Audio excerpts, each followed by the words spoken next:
জীবন চ্যাটারে সত্যজিৎ রায়ের লেখা গোরস্থানে সাবধান দ্বিতীয় এবং অন্তিম পর্ব।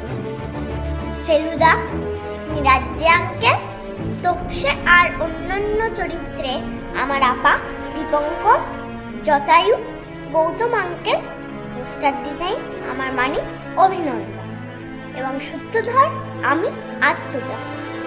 আগের পর্ব যারা শোনেননি তাদের জন্য একটা ছোট্ট রিক্যাপ। লালমোহন বাবু গাড়ি কিনেছেন, সাথে আবার একজন ড্রাইভারও রেখেছে, তাই ফেলুদা আর তপসেকে একটু গাড়ি চড়াতে চান। ফেলুদা তাই ঘুরতে আছে যোগচার্ণকের সমাধিতে, কিন্তু ঝড়ের জন্য ফিরে আসতে হয়। পরে জানতে পারি ওই ঝড়ে গাছ পড়ে আহত হয়েছেন এক পৌর ভদ্রলোক নরেন্দ্রনাথ বিশ্বাস। জায়গাটা দেখতে গিয়ে বুঝতে পারা যায় একটি কবর খোঁড়ার চেষ্টা হয়েছিল। বোঝাই যাচ্ছে ফেলুদারা আবার জড়িয়ে পড়েছে একটা রহস্য। আসুন শোনা যাক তারপর কি হলো। শুরু হচ্ছে অনুষ্ঠানের সাবধান দ্বিতীয় এবং অন্তিম পর্ব।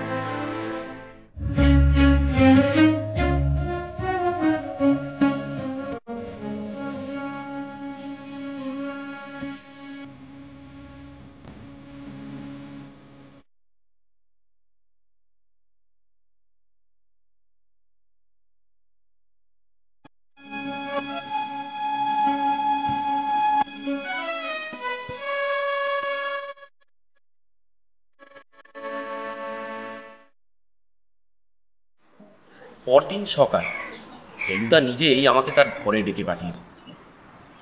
কাল রাত্রে লালমোহনবাবু আমাদের নামিয়ে দিয়ে যাওয়ার পর আধ ঘন্টার মধ্যে স্নান খাওয়া সেরে ফেলুদা তার ঘরে ঢুকে দরজা বন্ধ করে দিয়েছে। সত্যি বলতে কি, রাত্রে আমার ভালো করে ঘুমই হয়নি। বেশ বুঝতে পারছি যে আমরা একটা আশ্চর্য রকম পেঁচালো রহস্যের জালে জড়িয়ে পড়েছি। এই গোলকধাঁধার কাছে লখনৌয়ের ভুলভুলাইয়াও হার মেনে যায়। কোন দিকে কোন রাস্তায় যেতে হবে জানি না, সব ভরসা ফেলুদার উপর। অথচ ফেলুদা নিজেই কি ভুলভুলিয়া থেকে বেরোনোর পথ জানে। ফেলুদা তার ঘরে খাটের উপর বসে, তার সামনে টমাস গডউইনের বাক্স, তার ভিতরের জিনিস খাটের উপর ছড়ানো। দুটো তামাক খাবার সাদা পাইপ, তেমন পাইপ আমি কখনো চোখেই দেখি। একটা রূপোর নস্যির কৌটো, একটা সোনার চশমা আর চারটে লাল চামড়ায় বাঁধানো খাতা। তার প্রত্যেকটার মলাটে সোনার জল দিয়ে লেখা ডায়েরি। খাতাটা যে সিল্কের কাপড়ে বাঁধা ছিল সেটা বিছানার ওপরেই পড়ে আছে, আর তার পাশে পড়ে আছে নীল ফিতেটা। ফেলুদা একটা খাতা আমার দিকে এগিয়ে দিয়ে বলল, এনে তপসে, খুব সাবধানে প্রথম পাতাটা উল্টে দেখ। এ কি? এই যে শার্লট গডউইনের খাতা। 1858 থেকে 62 পর্যন্ত দেখ।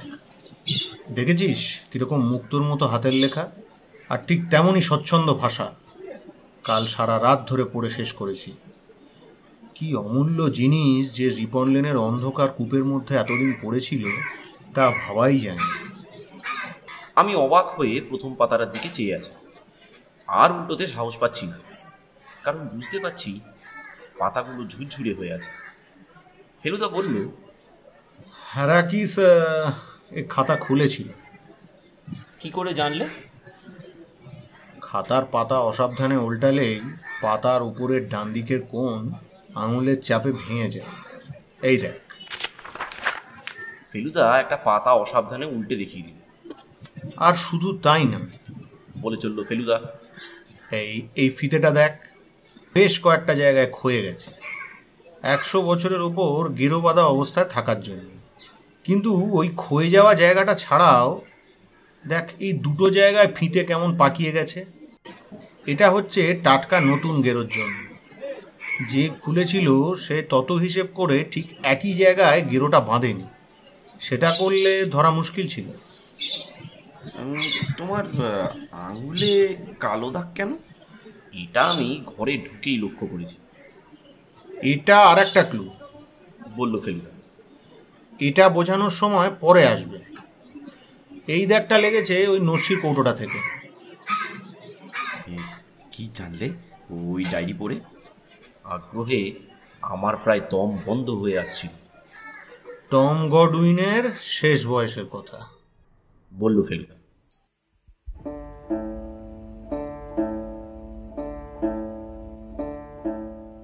একটা পয়সাও হাতে নেই, খিটখিটে মেজাজ, এক ছেলে মরে গেছে আর অন্য ছেলে ডেভিডের উপর কোনো বিশ্বাসও নেই, কোনো টানও নেই, কাউকে ট্রাস্ট করেন না, এমনকি নিজের মেয়ে শার্লটকেও না।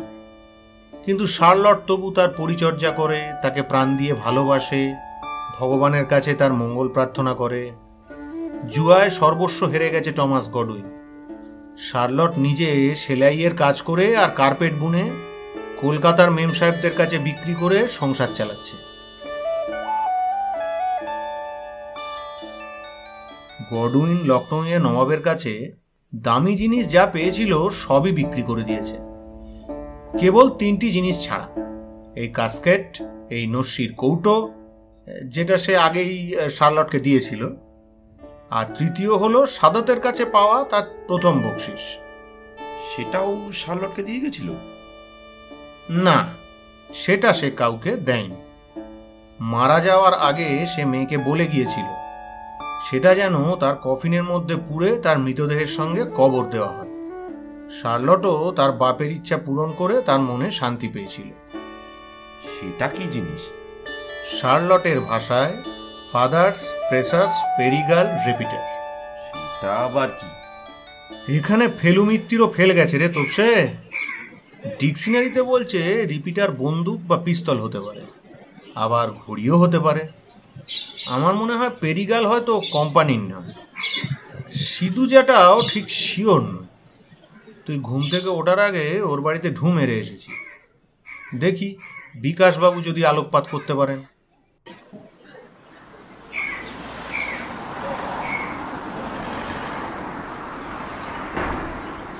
পার্ক স্ট্রিটে একটা নিলামের দোকান আছে, নাম পার্ক অকশন হাউস।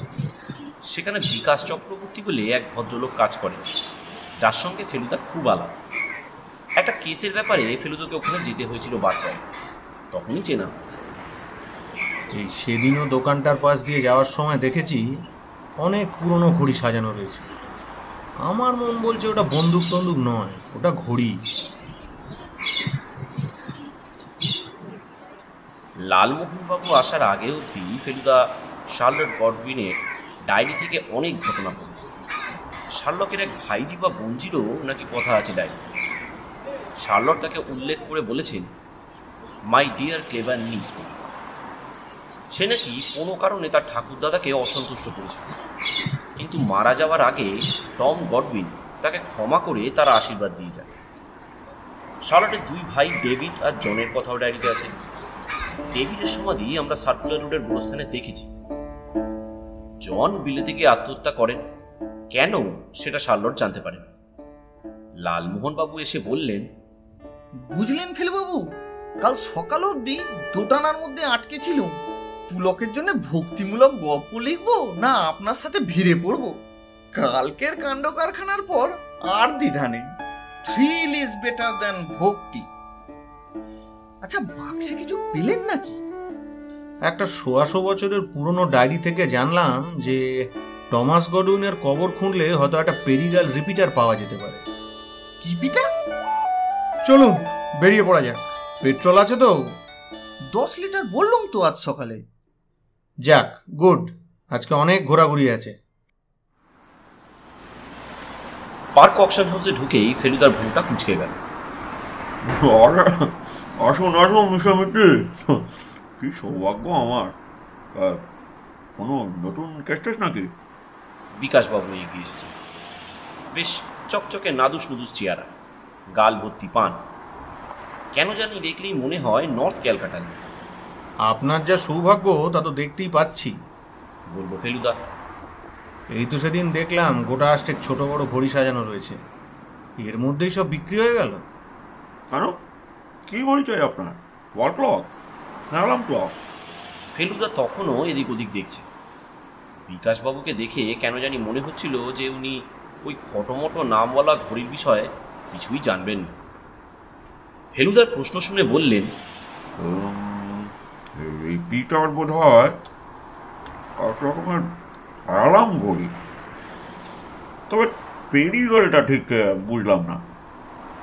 তো ঘড়ি বিষয়ে জানার জন্য তো খুব ভালো লোক রয়েছে মশাই। তা বাড়িতে শুনেছি 250 রকমের ঘড়ি আছে। ঘড়ি পাগলা লোক আর কি। কার কথা বলছেন? মিস্টার চৌধুরী, মাধব চৌধুরী। বাঙালি?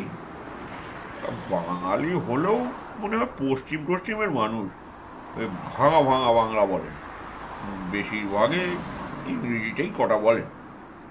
এলেন্ডার লোক, আগে বম্বেতে ছিলেন, এখন কলকাতায় এসেছেন। আর এসেই চা পাচ্ছেন একটু ভালো হলে কিনে নিচ্ছেন। অবশ্য পুরনো হওয়া চাই। আপনি যে বলছেন এখানে ঘড়ি দেখছেন না, তার বেশিরভাগই আপনি দেখতে পাবেন ওর বাড়িতে গেলে। আর লোকটা জানেও। আপনি একবারটি গিয়ে কথা বলে দেখুন না। কাগজে বিজ্ঞাপন দিয়েছিল, দেখেননি? কি বিজ্ঞাপন? কারোর কাছে কোনো পুরনো ঘড়ি বিক্রি থাকলে ওর সঙ্গে যোগাযোগ করতে। বা, লোকটিকে তো একটি পুরোদস্তুর ধনকুবের মনে হচ্ছে। বাবা, ক্লথ মিল, সিনেমা হাউস, চা, জুট, রেসের ঘোড়া, ইম্পোর্ট এক্সপোর্ট, কি চাই আপনার? ঠিকানা জানেন? জানি বই কি, কলকাতায় আলিপুরপাড়। আর তাছাড়া পেনেটিতে গঙ্গার ধারে একটা বাড়ি কিনেছে, ওখানেই কাছাকাছির মধ্যে কাপড়ের মিল। এখন বোধহয় কলকাতায় আছেন, তবে আপনারা সকালে না গিয়ে বিকেলে যাবেন। এখন অফিসে থাকবেন। দাঁড়ান, ঠিকানাটা লিখে দিচ্ছি। মহাদেব চৌধুরীর ঠিকানা নিয়ে আমরা পার্ক অকশন হাউস থেকে বেরিয়ে পড়লাম। আপনারা একটা কাজ করুন। ফেলুদা গাড়িতে উঠে পড়ল। আমাকে ন্যাশনাল লাইব্রেরির এসপ্ল্যানেড রিডিং রুমে নামিয়ে দিয়ে একবারটি পার্ক স্ট্রিট গোরস্থানে গিয়ে দেখে আসুন তো, রিপোর্ট করার মতো কিছু আছে কিনা। রিপোর্ট? লালমোহনবাবুর গলা আর স্টেডি নেই। হ্যাঁ, রিপোর্ট। আর কিচ্ছু দেখবার দরকার নেই, শুধু গডউইনের সমাধিটা একবার দেখে আসবেন। এ দুদিন কোনো রকম জল হয়নি, জায়গাটা শুকনোই পাওয়ার কথা। ওখানে কাজ সেরে চলে আসবেন আমার কাছে, তারপর বাইরে কোথাও খেয়ে নেওয়া যাবে। এখন আর বাড়ি ফেরার কোনো মানে হয় না, অনেক কাজ। একবার রিপন লেনেও যেতে হবে। ফেলুদা গডউইন সাহেবের বাক্সটা ভালো করে ব্রাউন কাগজের প্যাকেটে করে সঙ্গেই এনেছে, আর সবসময় বগল দাবা করে রেখেছে। অবশ্যই দিনের বেলা আর ভয়ের কি আছে বলুন, বললেন লালমোহনবাবু। এই সন্ধ্যের দিকটা একটু ইয়ে লাগে আর কি। মন যদি কুসংস্কারের ডিপো না হয়, তাহলে ভূতের ভয় কোনো সময়ই নেই।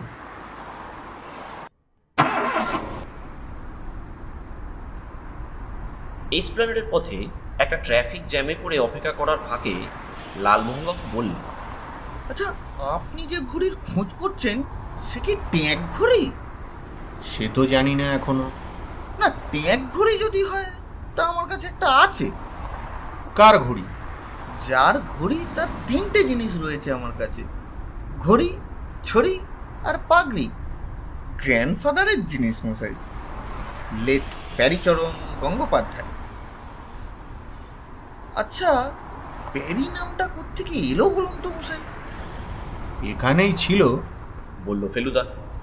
আপনি বাংলা রাইটার হয়ে প্যারি মানে জানেন না?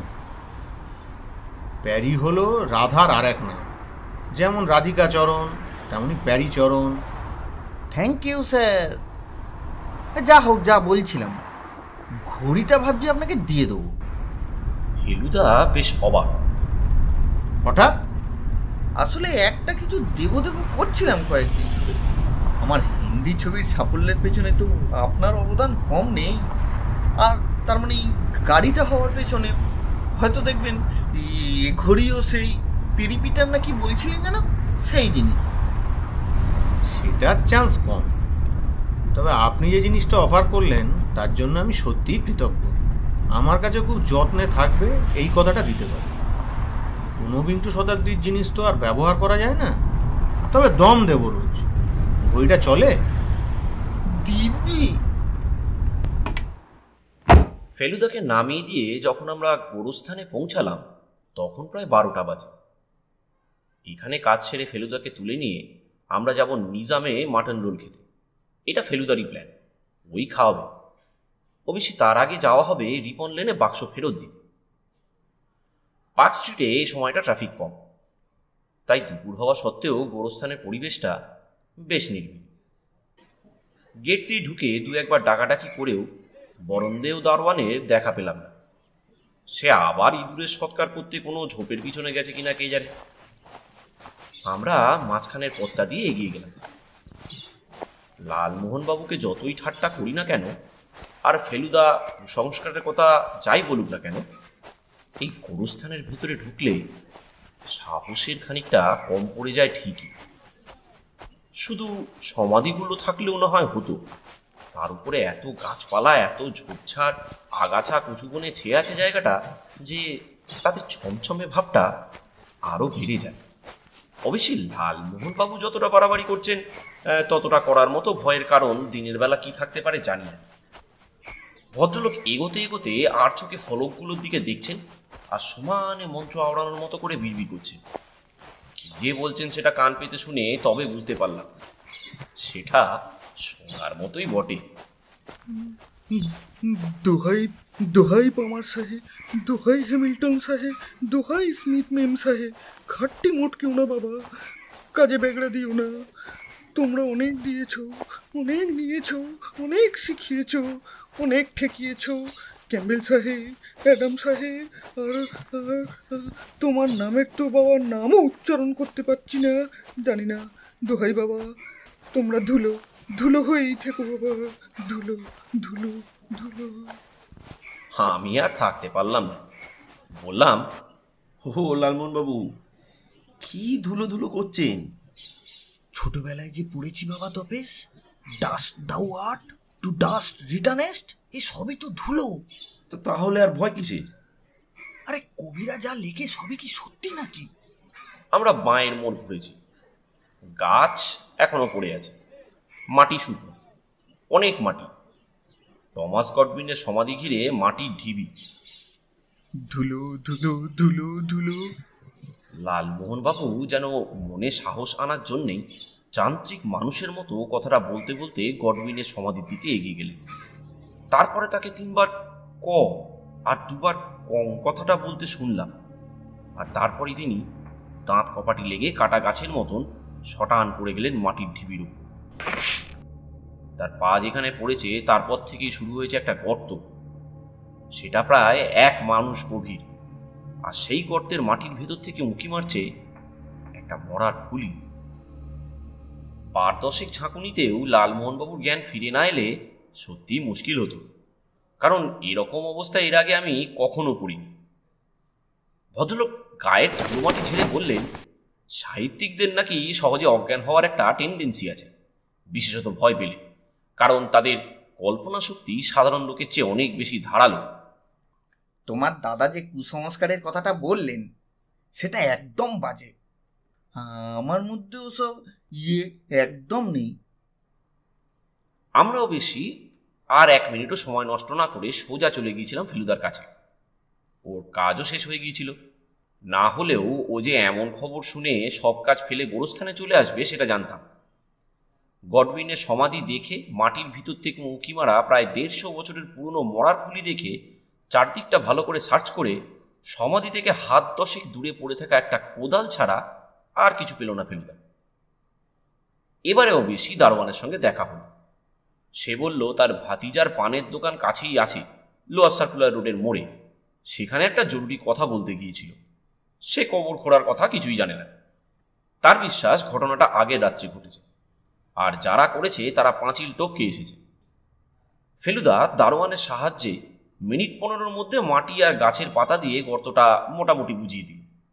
যাওয়ার সময় দারোয়ানকে বলে গেল যে ঘটনাটা সে যেন কাউকে না বলে। গোরস্থান থেকে আমরা সোজা চলে গেলাম রিপন লেন। 14/1 সিঁড়ি দিয়ে উঠতে উঠতে আমাদের একটু বাধা পড়ল। একজন নামছেন সিঁড়ি দিয়ে, তার হাতে একটা লম্বা চামড়ার কেস। গিটারের কেস। বছর 25 বয়সের একজন যুবক। এই ধরনের চেহারা যে কোনো সময়, বিশেষ করে সন্ধ্যের দিকে পার্ক স্ট্রিটে গেলেই দেখা যায়। কাজেই বর্ণনা দেওয়ার দরকার নেই।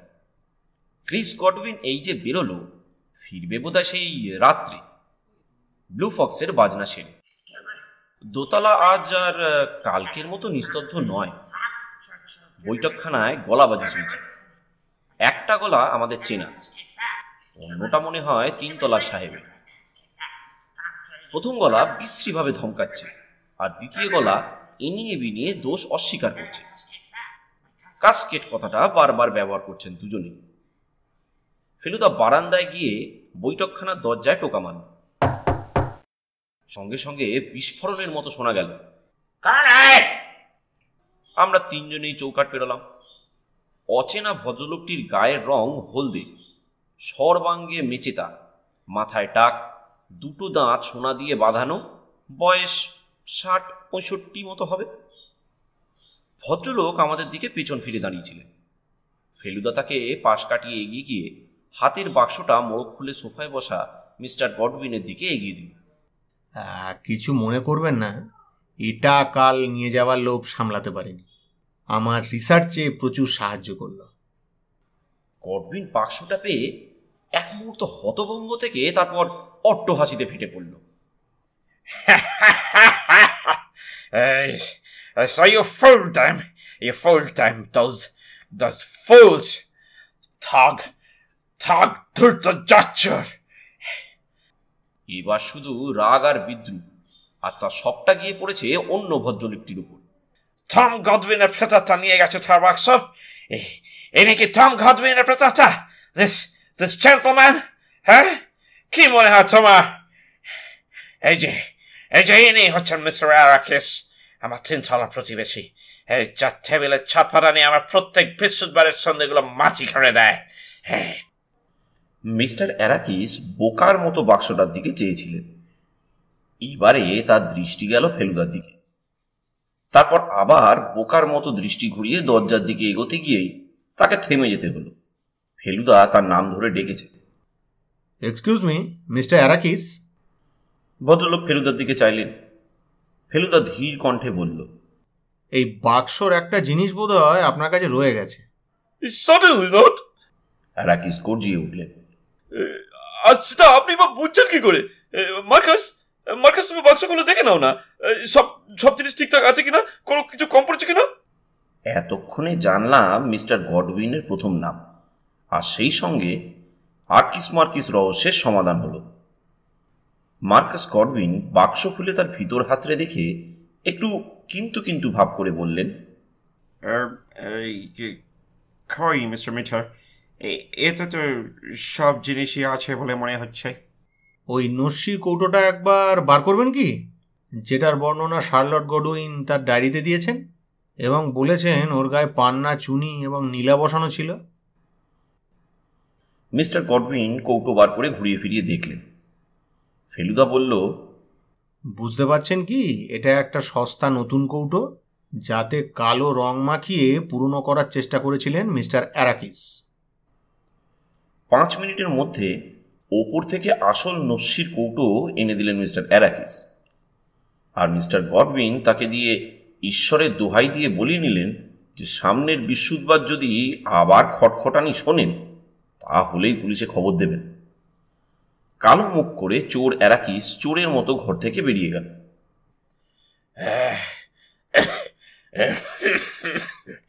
থ্যাংক ইউ মিস্টার মিটার, হাঁপ ছেড়ে বললেন মার্কাস গডউইন। শার্লট গডউইনের ডায়েরিটা যে কত মূল্যবান জিনিস সেটা কি আপনি জানেন? না, শার্লট গডউইনের ডায়েরি ওই বাক্সে রয়েছে আমি জানতাম না, বললেন মার্কাস গডউইন।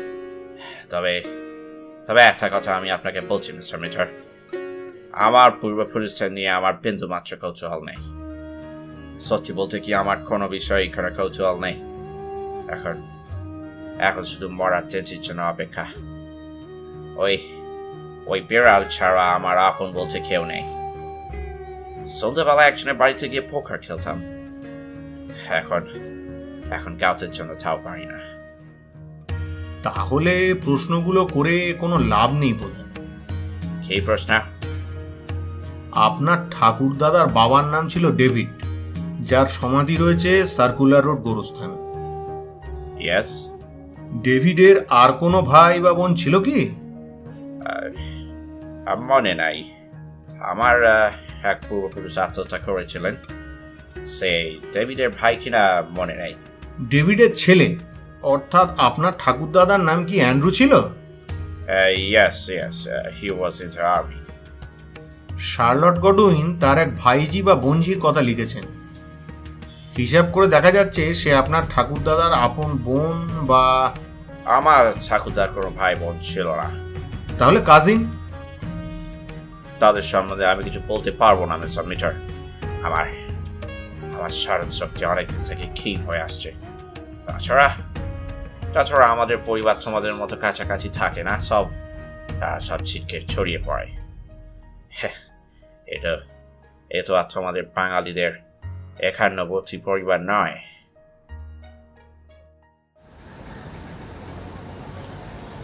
সোসাইটি সিনেমার সামনে নিজামেতে বসে মাটন রোল খেতে খেতে ফেলুদা লালমোহনবাবুকে একটা প্রশ্ন করল। নরেন বিশ্বাস লোকটাকে আপনার কিরকম মনে হয়? লালমোহনবাবু জীবন শেষ করে ঢোক গিলে বললেন, ভালোই তো। চোখের মধ্যে বেশ একটা ভাব আছে। আমারও তাই মনে হয়েছিল। এখন আর হচ্ছে না। অবশ্যই একটা দোষী একটা মানুষের গোটা চরিত্র নষ্ট করে দেয় না, তবে এটা বলতেই হয় যে ভদ্রলোক একটা মারাত্মক অন্যায় করে ফেলেছেন। আমরা দুজনেই খাওয়া থামালাম। আজ প্রমাণ পেলাম যে ওর মানিব্যাগের কাটিং দুটো ন্যাশনাল লাইব্রেরির রিডিং রুমে সযত্নে রক্ষিত 150-200 বছরের পুরনো খবরের কাগজ থেকে ব্লেড দিয়ে কেটে নেয়। আমার মতে অপরাধের জন্য মানুষের জেল হওয়া উচিত। আমি কল্পনা করতে চেষ্টা করলাম নরেনবাবু রিডিং রুমে বসে দম বন্ধ করে গোপনে কর্মচারীদের দৃষ্টি এড়িয়ে এই দুষ্কর্মটি করছে, কিন্তু পারলাম না। সত্যি মানুষকে দেখে চেনার উপায় নেই। এটা একটা রোগ বলতে পারে, ফেলুদা বলে চলল। আর এ ধরনের অন্যায় কাজ ধরা না পড়ে সাকসেসফুলি করতে পারলে মানুষ একটা উৎকট আনন্দও পায়। নিজেকে আর 5 জনের চেয়ে বেশি চতুর মনে করে একটা আত্মতৃপ্তি অনুভব করে। Very sad. মাটন রোলের পর লস্যির অর্ডার করে ফেলুদার সঙ্গে সঙ্গে বিলটাও আনতে বলে দিই। ঘড়িতে বলছে 2:30। আরও 3 ঘন্টা সময় কাটিয়ে তারপর যেতে হবে ঘড়ি পাগল মিস্টার চৌধুরীর বাড়ি। আমি জানি পেরিগাল রিপিটারের সমস্যা সমাধান না হওয়া পর্যন্ত ফেলুদার সোয়াস্তি নেই। আচ্ছা মশাই, হাড়গিলেও কি এইভাবে খাবারের প্রত্যাশায় জানলায় বসে হাঁক পারতো নাকি? আমাদের পাশেই রাস্তার দিকে একটা জানলা, তার উপর একটা কাক বসে বেশ কিছুক্ষণ থেকে কাকা করছে। সেইটার দিকে তাকিয়েই লালমোহনবাবু প্রশ্নটা করেছেন। সম্ভবত না, বলল ফেলুদা। তবে বাড়ির আলসে বা ছাদের পাঁচিলে যে বসতো তার অনেক প্রমাণ পুরনো ছবিতে আছে। আশ্চর্য, পাখিটার চেহারা যে কিরকম তাই তো জানি না। জানার একটা উপায় হচ্ছে চিড়িয়াখানায় যাওয়া, আর না হয় চলুন কর্পোরেশন স্ট্রিট দিয়ে। মিউনিসিপ্যাল বিল্ডিংয়ের সামনেই কর্পোরেশনের সিম্বলে হাড়গিলের চেহারা দেখিয়ে দেব। আপনি এখনো কর্পোরেশন স্ট্রিট বলছেন ফেলুবাবু? থুড়ি, সুরেন ব্যানার্জি। ফেলুদা থেমে গেল, চোখের চাহনি চেঞ্জ। পকেট থেকে খাতা বার করে কি জানি দেখল, তারপরেই ছটফটে ভাব, কারণ বিল দিতে দেরি করছে। ফেলুদা বেয়ারা বলে ডাক দিল, যেটা সচরাচর করে না। বিল দিয়ে গাড়িতে উঠে ড্রাইভার হরিপদকে নির্দেশ দিয়ে দিল। গাড়ি সুরেন ব্যানার্জি রোডের দিকে পড়ল। ফেলুদা বাড়ির নাম্বার দেখছে, যদিও সব বাড়ির নম্বর নেই। কলকাতার এই আর একটা কেলেঙ্কারি। আর একটু এগিয়ে যাব ভাই, তোপসে 141 দেখলেই বলবি। মনে পড়ে গেল 141 SNB, সুরেন্দ্রনাথ ব্যানার্জি। বুকটা ঢিপ ঢিপ করছে। ওই যে 141। গাড়ি থামল।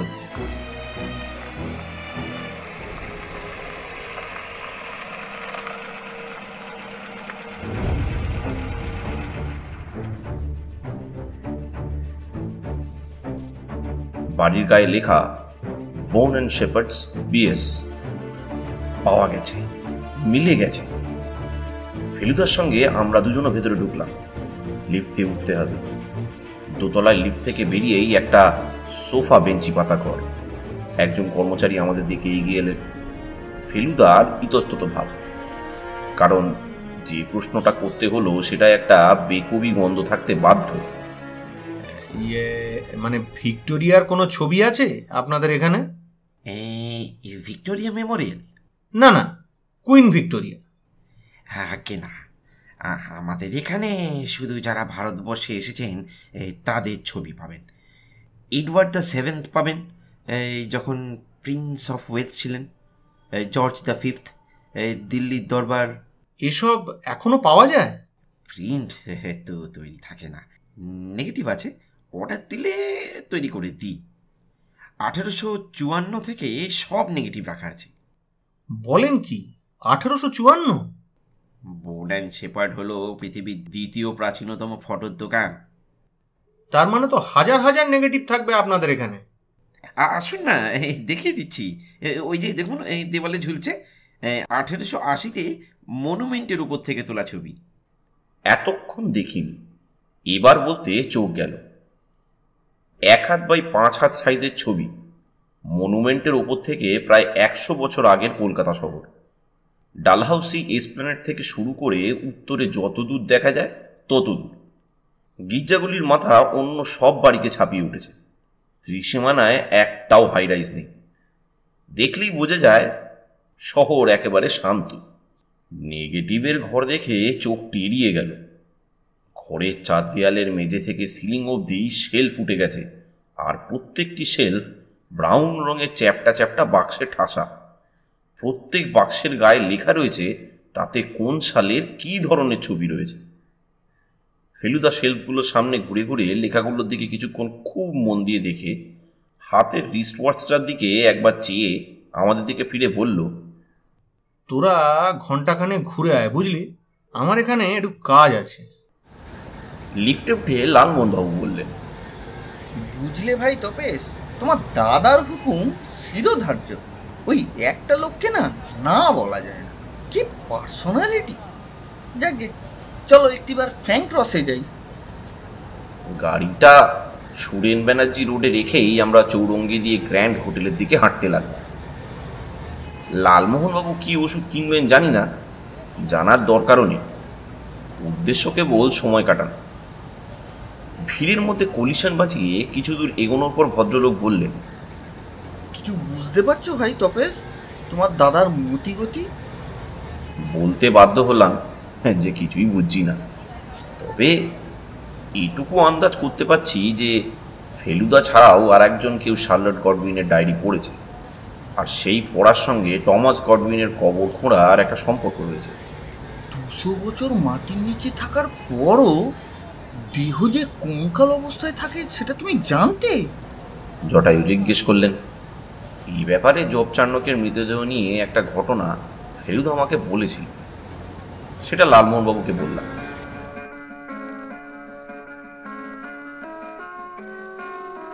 চার্নক মারা যাওয়ার 200 বছর পরে সেন্ট জনস গির্জার একজন পাদ্রির মনে হঠাৎ সন্দেহ ঢোকে চার্নকের সমাধিটা সত্যি সমাধি তো, নাকি এমনিই একটা স্তম্ভ খাড়া করা হয়েছে।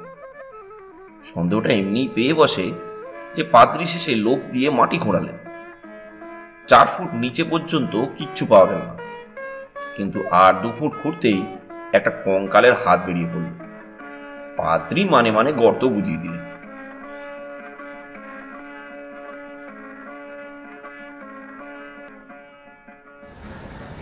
ফ্র্যাঙ্ক ক্রসে গিয়ে লালমোহনবাবু যখন কাউন্টারের সামনে দাঁড়িয়ে বলছেন, 1 Forhans for the gum, family size, ঠিক তখনই লক্ষ্য করলাম দোকানে একজন চেনা লোক ঢুকেছে। তিনি অবশ্যই আমাদের দেখা মাত্র চেনেননি।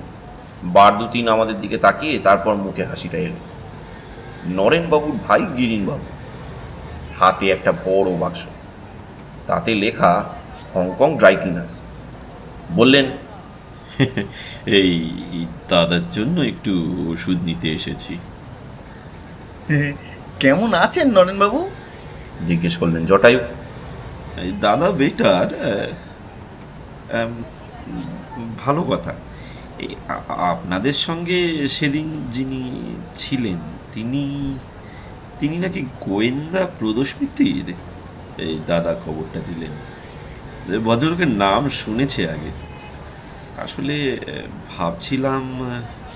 গিরিনবাবু মুখ কুচকে একটু যেন অন্যমনস্ক বললেন, তারপর বললেন, ওকে বাড়িতে কখন পাওয়া যায়? আসলে সেটা ঠিক বলা মুশকিল। আমি বললাম, তবে ডিরেক্টরিতে নম্বর পাবেন, আপনি আসতে চাইলে আগে ফোন করে নিতে পারেন। ওর সঙ্গে একটু ঠিক আছে, আমি টেলিফোন করে নেব। বলবেন প্রদোষবাবুকে, দরকার পড়লে যাও। আমরাও হেঁ হেঁ করতে করতে ভদ্রলোকের কাছে বিদায় নিয়ে বেরিয়ে এলাম। নিউ মার্কেটে একটা চক্কর মেরে মতিঝিল স্ট্রিট দিয়ে সুরেন ব্যানার্জিতে পড়লাম। বন অ্যান্ড শেপার্ডের সামনে এসে দেখি ফেলুদা গাড়ির পাশে দাঁড়িয়ে আছে। ওর কাজ নাকি যা আন্দাজ করা গিয়েছিল তার একটু আগেই শেষ হয়ে গিয়েছে। গিরিনবাবুর সঙ্গে দেখা হওয়ার কথাটা ফেলুদাকে বললাম। বটে, বলল ফেলুদা। কি বললেন ভদ্রলোক? আমি জানি ফেলুদাকে ভাষা ভাষাভাবে কিছু বললে চলবে না, তাই যা কথা হলো সব ডিটেলে বললাম। এমনকি ভদ্রলোকের হাতে লন্ড্রির বাক্সটার কথাও বললাম। ফেলুদা চুপ করে শুনে গেল। কাজ কেমন হলো? লালমোহনবাবু জিজ্ঞেস করলেন। ফার্স্ট ক্লাস, বলল ফেলুদা। একেবারে রত্ন খনি। আর ওখান থেকে ফোন করে জেনে নিয়েছি মিস্টার চৌধুরী বাড়ি ফিরেছেন, পাকা অ্যাপয়েন্টমেন্টও হয়ে গেছে। মখমলের মতো মোলায়েম গলায় কথা বলেন ভদ্রলোক।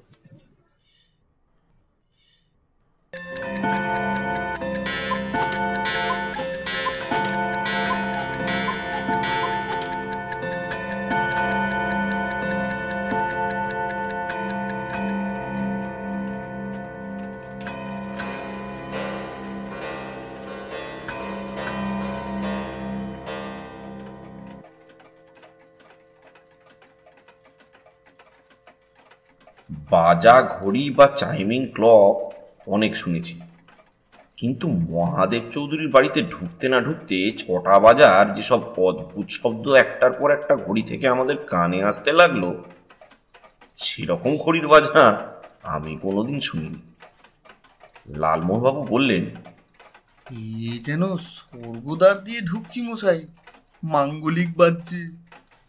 রিসেপশন ভাবা যায় না। ঢুকতেই যে ভদ্রলোকের সঙ্গে দেখা হলো তা নয়। একজন কর্মচারী গোছের লোক এসে বলল, মিস্টার চৌধুরী ব্যস্ত আছেন, আমাদের একটু অপেক্ষা করতে হবে। আমরা একটা আপিস ঘরে গিয়ে বসলাম। এই ছোট্ট ঘরেও 2টো বাহারের ঘড়ি, একটা দেয়ালে, একটা বুকশেলফের ওপর। ঘড়ির শব্দ থামতে এখন বাড়িটা থমথমে মনে হচ্ছে। পেল্লায় হাল ফ্যাশনের বাড়ি, পায়ের নিচে শ্বেত পাথরের মেঝেতে মুখ দেখা যায়। একটা গলার স্বর বাড়ির ভিতর থেকে মাঝে মাঝে শুনতে পাচ্ছি। ফেলুদা বলল সেটাই নাকি মহাদেব চৌধুরীর গলা। মখমল কিনা সেটা এখান থেকে বোঝা মুশকিল, তবে এই গলাটাই যে হঠাৎ সপ্তমে চড়ে আর মখমল রইল না, সেটা বেশ বুঝতে পারলাম। মহাদেব চৌধুরী কাকে যেন বেদম ধমক দিচ্ছে। আমরা 3জনে প্রায় দম বন্ধ করে অনিচ্ছা সত্ত্বেও আড়ি পাচ্ছি। দ্বিতীয় ব্যক্তি গলা তুলছে না, তাই তার কথা বুঝতে পারছি না। কথা হচ্ছে ইংরেজিতে। চৌধুরীর গলায় হুঙ্কানি শোনা গেল, এইসব ব্যাপারে আমি কোনো রকম অ্যাডভান্স দিই না, আপনাকে অত করে বলে দিলাম, আর এখন বলছেন সে টাকা খরচ হয়ে গেছে। আপনার একটা কথাও আমি বিশ্বাস করি না, আর এই সামান্য কাজটা করতে এত টাকা লাগবে কেন সেটাও আমি বুঝতে পারছি না। যাই হোক, আমি টাকা দিচ্ছি, কিন্তু 2 দিনের মধ্যে আমি মাল চাই, আর কোনো অসুবিধার কথা শুনতে চাই না, বুঝেছেন? কিছুক্ষণ সব চুপচাপ। তারপর একটা জুতোর শব্দ পেলাম।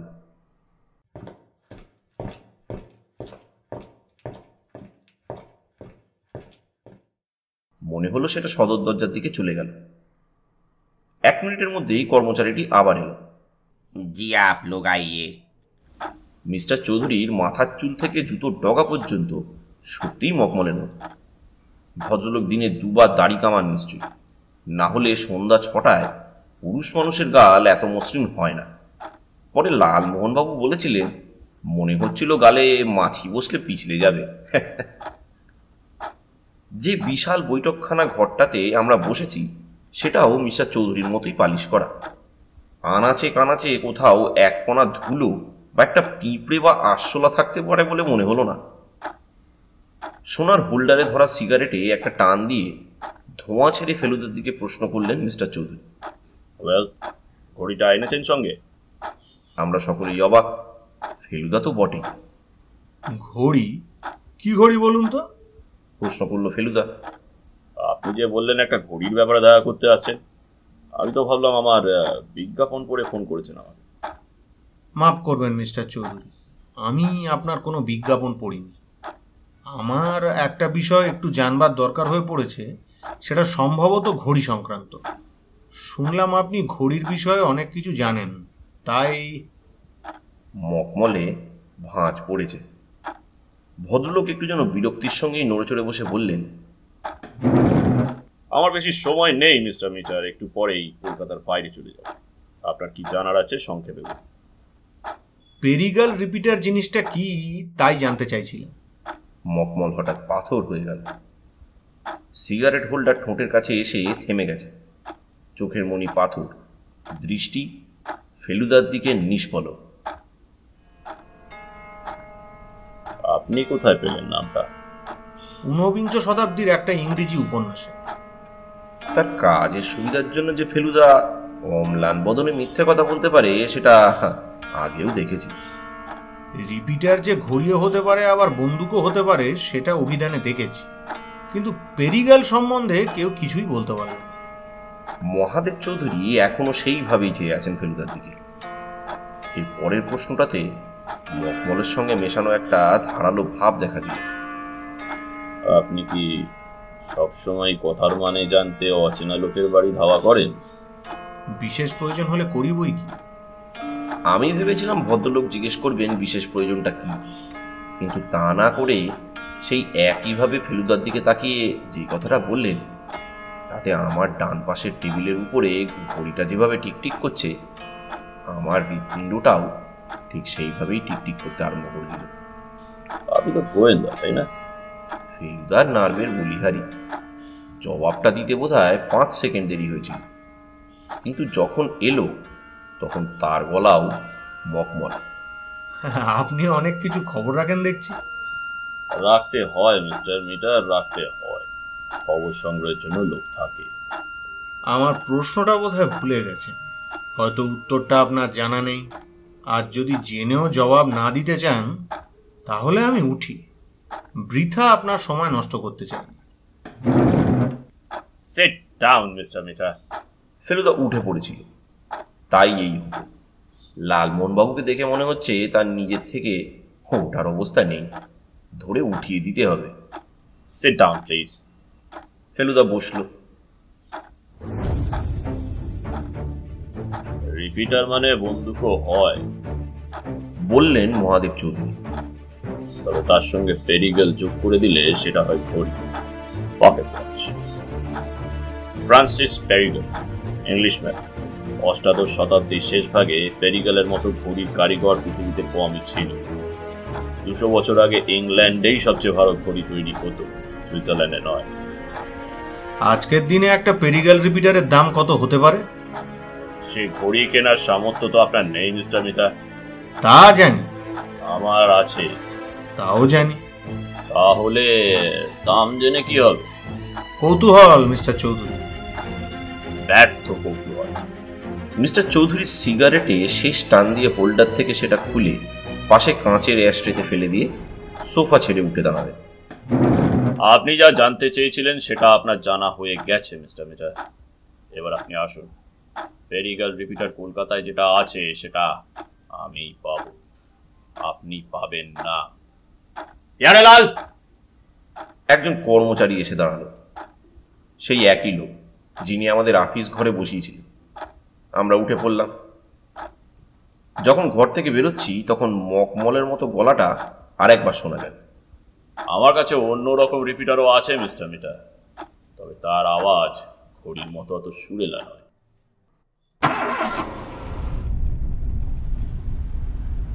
আপনার বর্তমান কাহিনীর নায়ক তো ইনি বলেই মনে হচ্ছে। বললেন জটায়ু। আমরা আলিপুর পার্ক থেকে ফিরছি। গাড়ির কাঁচ আবার তুলে দিতে হয়েছে, কারণ বৃষ্টি। জাজেস কোর্ট রোডে পড়ার সঙ্গে সঙ্গেই বৃষ্টিটা নেমেছে। ফেলুদা লালমোহনবাবুর কথার কোনো জবাব না দিয়ে জানলার বাইরের দৃশ্য দেখতে লাগল। লালমোহনবাবু একটানা বেশিক্ষণ কথা না বলে থাকতে পারেন। বললেন, জানি নায়ক না বলে ভিলেনই বলা উচিত, কিন্তু ওই যে আপনি বলেন ক্রাইমের ব্যাপারে সবাইকেই সন্দেহ করা উচিত, যে কেউ ভিলেন হতে পারে, তাই আর বললুম না। অবশ্যই সন্দেহটা যে ঠিক কী কারণে করা উচিত সেটা যদি এখন আমার কাছে পরিষ্কার না। আচ্ছা মশাই, কবর খোঁড়াটা কি ক্রাইমের মধ্যে পড়ে? ফেলুদা কোনো কথারই জবাব দিচ্ছে না দেখে লালমোহনবাবু এবার অসহিষ্ণু হয়ে পড়লেন। ও মশাই, আপনি যে দুমে গেলেন বলে মনে হচ্ছে, তাহলে আমাদের কি দশা হবে ভেবে দেখুন তো। একে তো ভদ্রলোকের হাবভাব দেখে হাড়গোড় নড়বড়ে হয়ে যাওয়ার অবস্থা, তারপরে অতগুলো ঘুড়ির ঢং ঢং, আর তার উপরে আপনি আবার ঘুম, বাইরে বৃষ্টি, রাস্তায় গাড্ডা। এতক্ষণে ফেলুদা মুখ খুলল। আপনার অনুমান ভুল মিস্টার গাঙ্গুলি। আমি মোটেই দমিনি। জটিল গোলক ধাঁধার মধ্যে পথ পেয়ে গেলে কি লোকে দমে? বরং উল্টোটা হয়। পথ পেয়ে গেছেন? পেয়েছি, তবে পথের শেষে কি আছে তা জানি না। পথটা আসলে অত্যন্ত ঘোরা। আরও বেশ কিছুটা এগোলে পরে শেষ দেখা যাবে। আমরা বাড়ি ফেরার পরও টিপটিপ করে বৃষ্টি পড়তে লাগলো। লালমোহনবাবু বলে গেলেন কাল সকাল সকাল আসবে। এই কেসটায় আমি ছাড়া আপনার গতি নেই ফেলুবাবু। বাসটামে ঘোরাঘুরি করতে গেলে আপনার কত সময় লাগতো বলুন দেখি? আজ দুপুরে নিজামে বসে থাকতেই লক্ষ্য করেছিলাম ফেলুদা তার খাতায় কি যেন হিজিবিজি কাটছে। রাত্রে খাবার পর ওর ঘরে এসে জানতে পারলাম সেটা কি। ও যে আমাকে ডেকে পাঠিয়েছিল তা নয়, এমনিতেই আমার ওর জন্য ভাবনা হচ্ছিল। মহাদেব চৌধুরীকে দেখে আর তার কথা শুনে অবধি দুশ্চিন্তা হচ্ছিল। ভদ্রলোকের মুখটা মনে করলেই কেমন জানি বুকটা কেঁপে উঠছিল। লালমোহনবাবু হিরো ভিলেন যাই ইচ্ছে তাই বলুন না কেন, আমার কাছে উনি একটা ভয়াবহ চরিত্র। বাইরেটা মখমল হলে কি হবে, ভিতরটা যেন থর মরুভূমির কাঁটা জুপের জঙ্গল।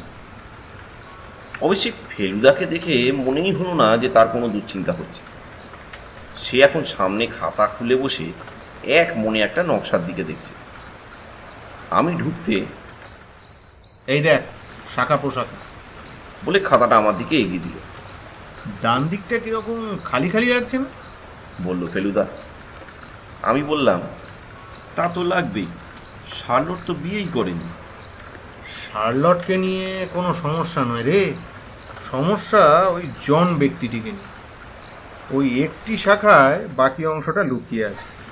অবশ্য একটা জিনিস উল্টো অবস্থায় দেখেছি, সেটা সোজা দেখলে পরে কিছুটা আলোকপাত হতে পারে, অর্থাৎ কাল সকালে।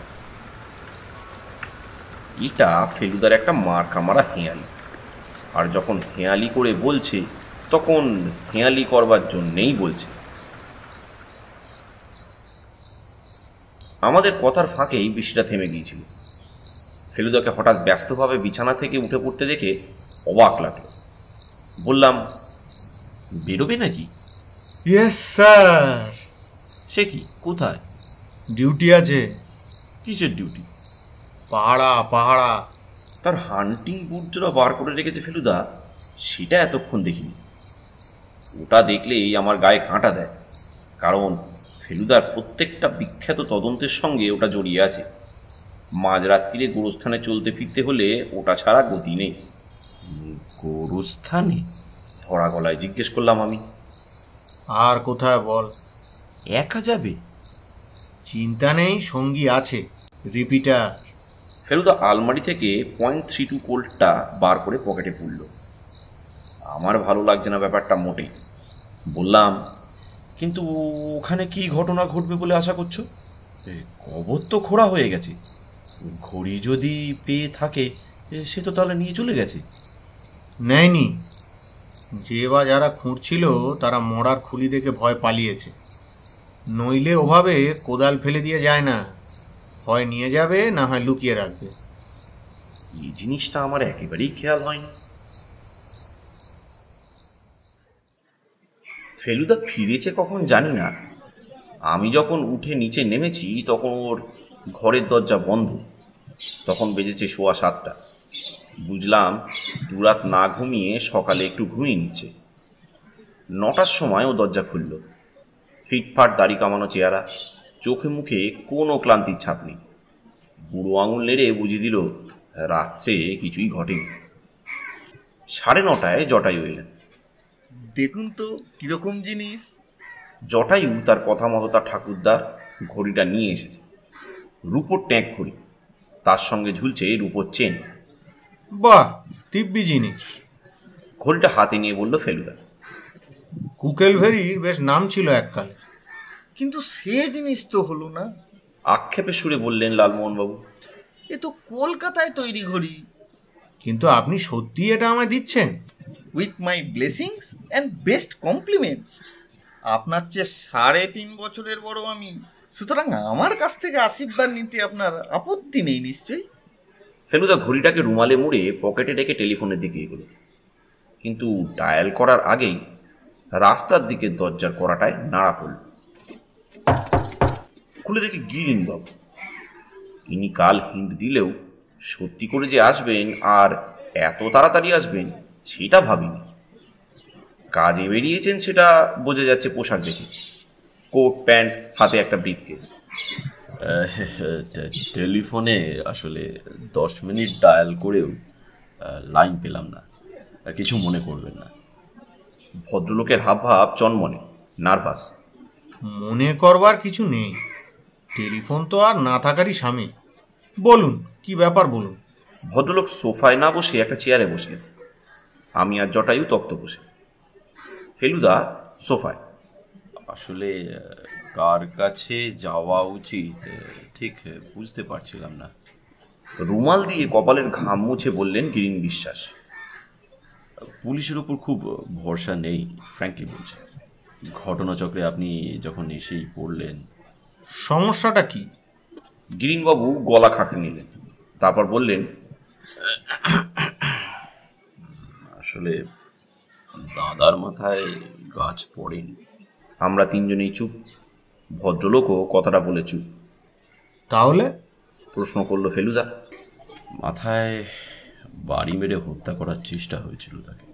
ফেলুদা শান্তভাবে চারমিনারের প্যাকেটটা ভদ্রলোকের দিকে এগিয়ে দিলে তিনি প্রত্যাখ্যান করাতে সে নিজের জন্য একটা বার করে বলল, কিন্তু আপনার দাদা নিজে যে বললেন গাছ পড়েছিল। তার কারণ দাদা মরে গেলেও তার নিজের ছেলের নাম প্রকাশ করবে না। নিজের ছেলে?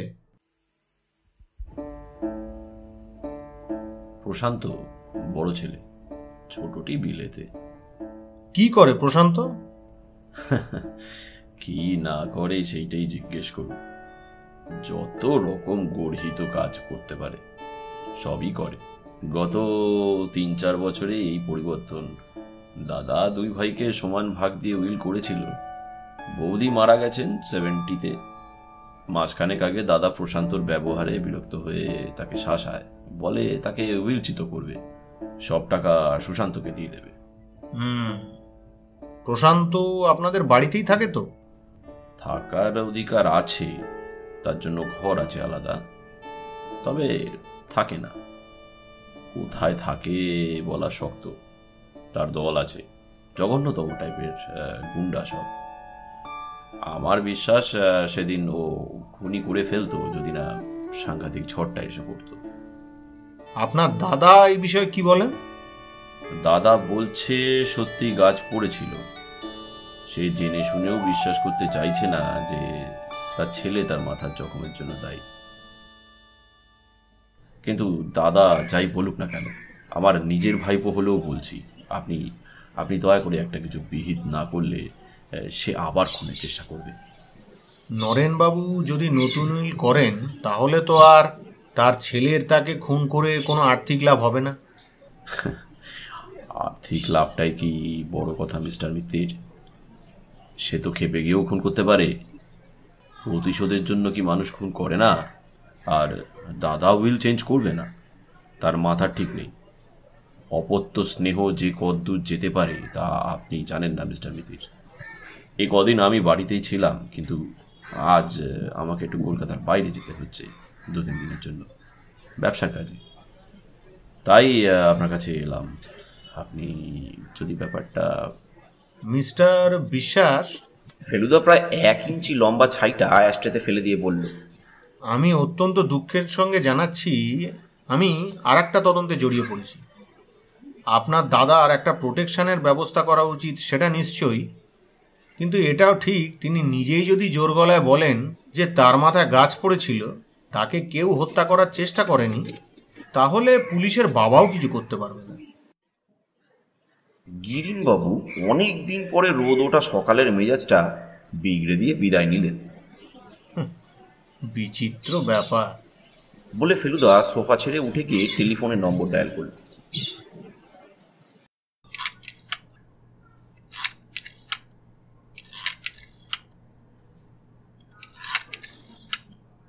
হ্যালো, কে?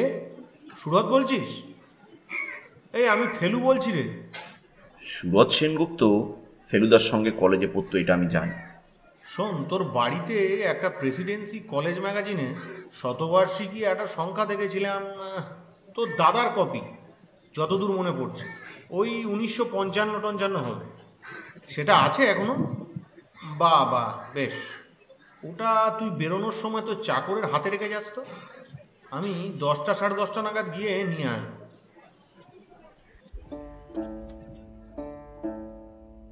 আমরা চা খেয়ে বেরিয়ে পড়লাম।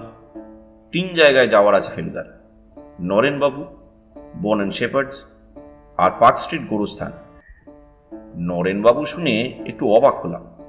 ফেলুদাকে বলতে বলল, গিরিনবাবুকে মুখে যাই বলি না কেন, ওর কথাটা একেবারে উড়িয়ে দিতে পারছি না, কাজেই একবার যাওয়া দরকার।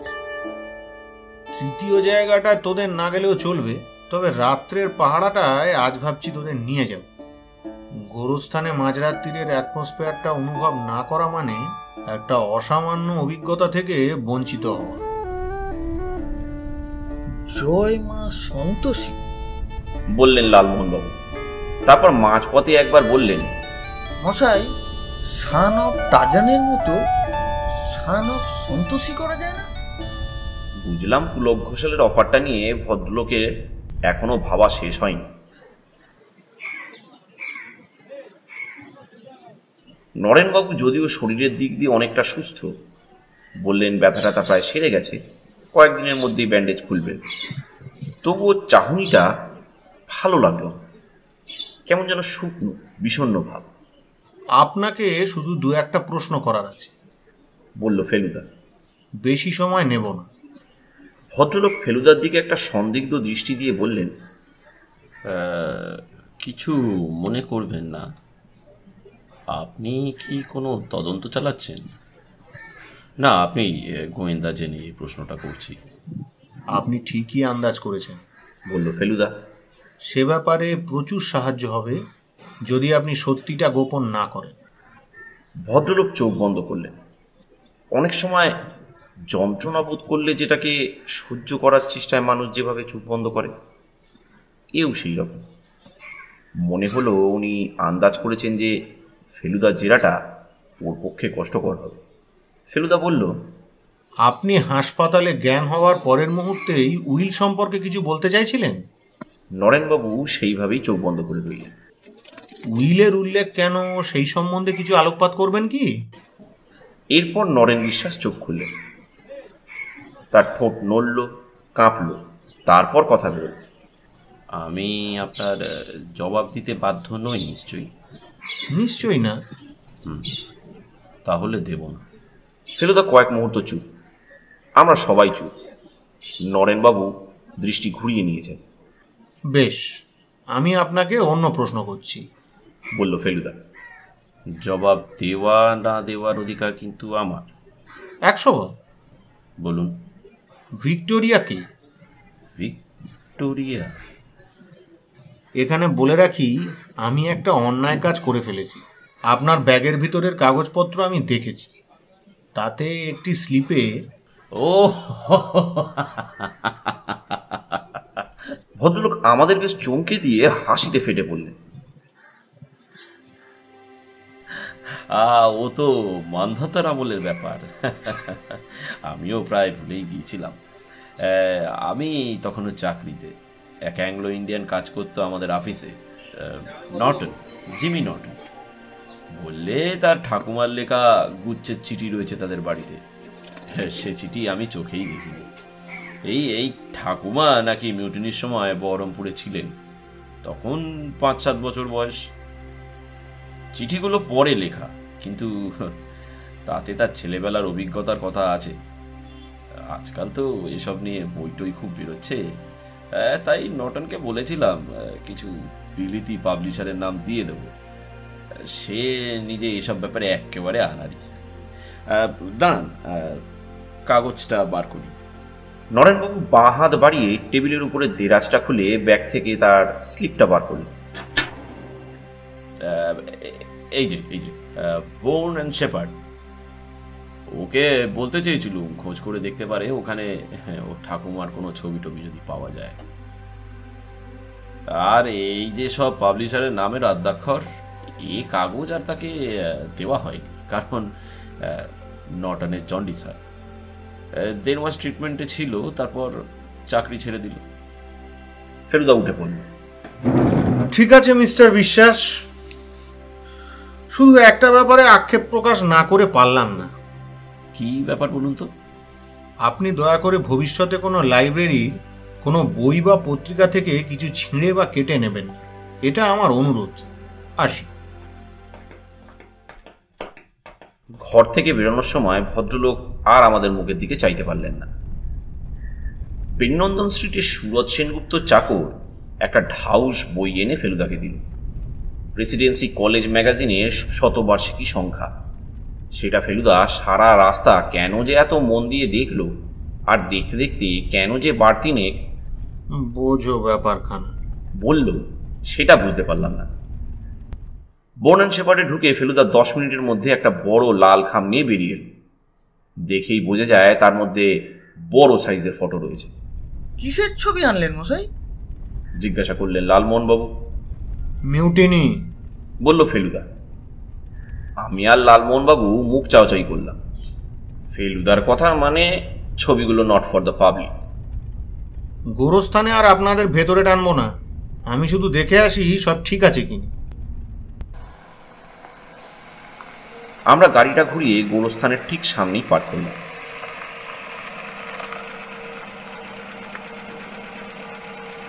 ফেলুদা যখন গেট দিয়ে ঢুকলো, তখন দেখলাম দারোয়ান বরমদেও বেশ একটা বড় রকমের সেলাম ঢুকলো।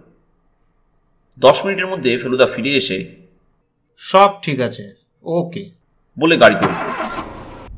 ঠিক হলো রাত 10:30টায় আমরা আবার এখানে ফিরে আসছি। আমার মন বলছে আমরা নাটকের শেষ অঙ্কের দিকে এগিয়ে চলেছি।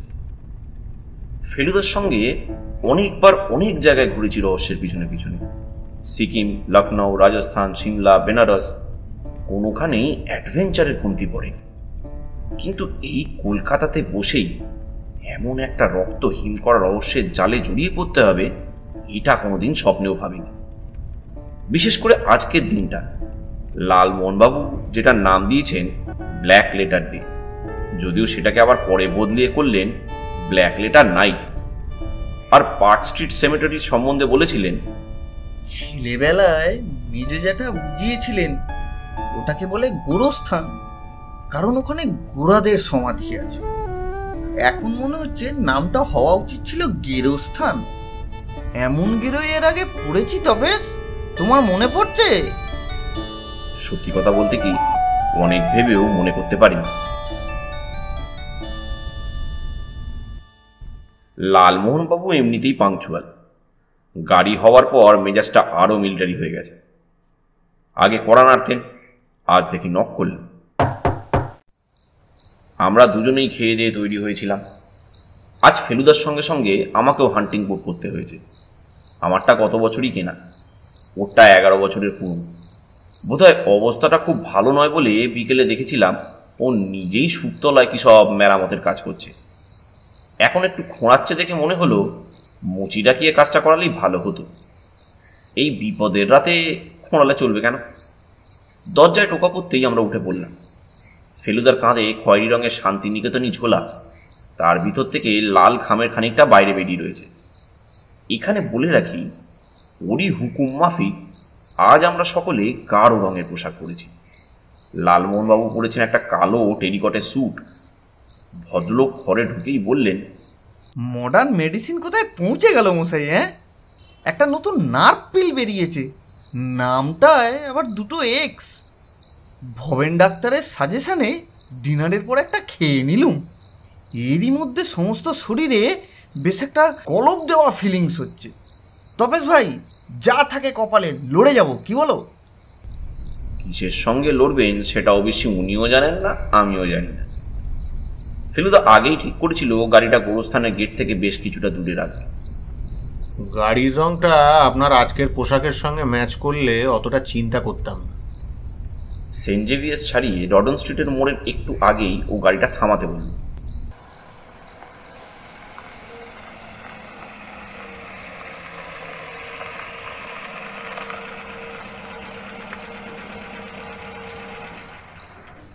তোরা এগিয়ে যা, গাড়ি থেকে নেমে বলল ফেলুদা। আমি হরিপদবাবুকে কয়েকটা ইনস্ট্রাকশন দিয়ে আসছি। আমরা এগিয়ে গেলাম।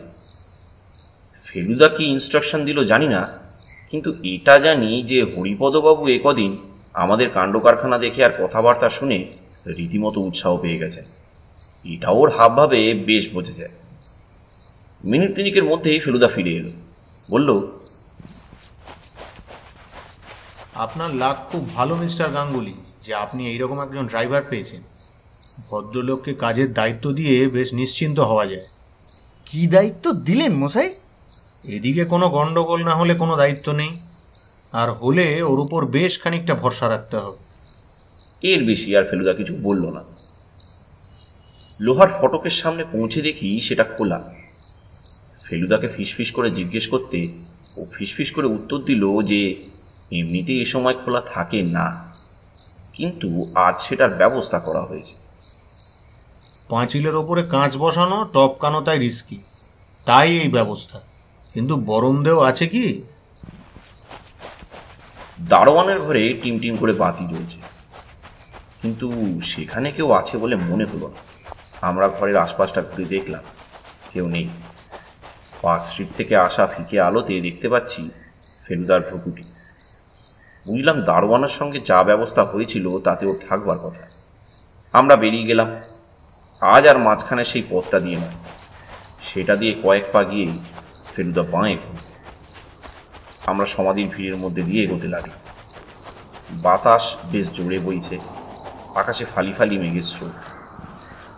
তার ফাঁক দিয়ে ফিকে আজ চাঁদটা উঁকি মেরেই আবার লুকিয়ে পড়ছে। সেই চাঁদের আলোতে ফলকের নামগুলো এই আছে এই নেই। এই আলোতেই বুঝতে পারলাম আমরা স্যামুয়েল কাথবার্ট থর্নহিলের সমাধিতে আশ্রয় নিলাম। এটা সরু হয়ে উঠে যাওয়া ওবেলিস্ক নয়, এর নিচে বেদি, বেদির ওপর চারদিকে ঘিরে থাম আর মাথায় গম্বুজ। 3 জন লোকে দিব্যি ঘাপটি মেরে বসে থাকতে পারে। এখানে আলো পৌঁছায় না, তবে সুবিধে এই যে ডান দিকে চাইলে অন্য সমাধির ফাঁক দিয়ে লোহার ফটকের একটা অংশ দেখা যায়।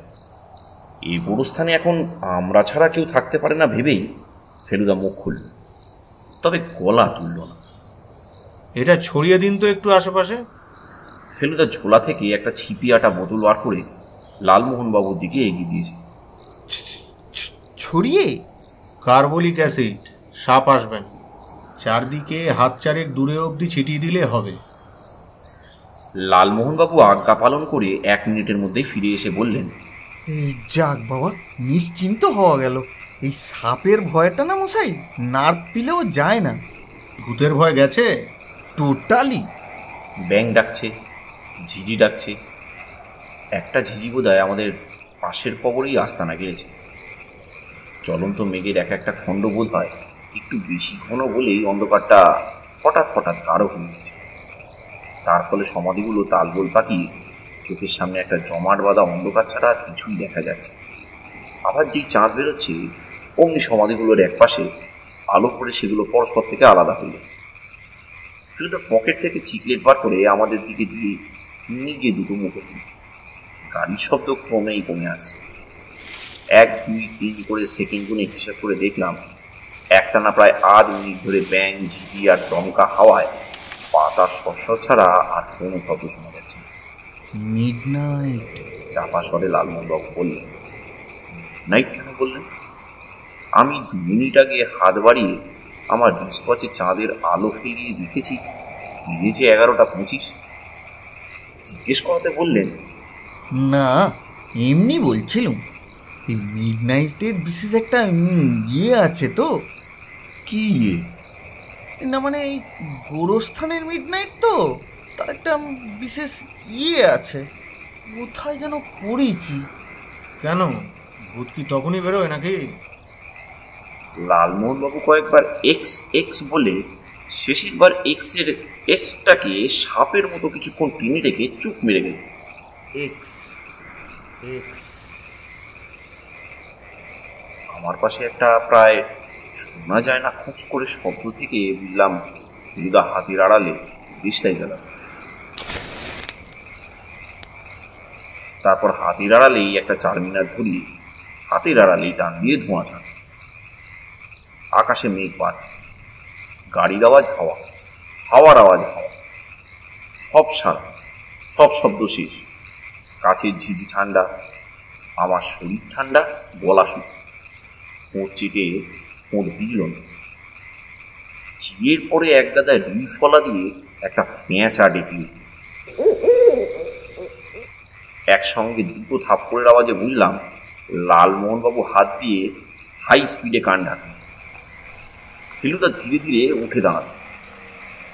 একটা গাড়ি থেমেছে। অত দূরে সেটা এত রাত্রে বোঝা যাবে না। দরজা বন্ধ শব্দ। মন বলছে এই শব্দটা উত্তরে পার্ক স্ট্রিট থেকে নয়, পশ্চিমে রডন স্ট্রিট থেকে। ওদিকে গেট নেই, পাঁচিল আছে, পাঁচিলের ওপর কাঁচ বসা।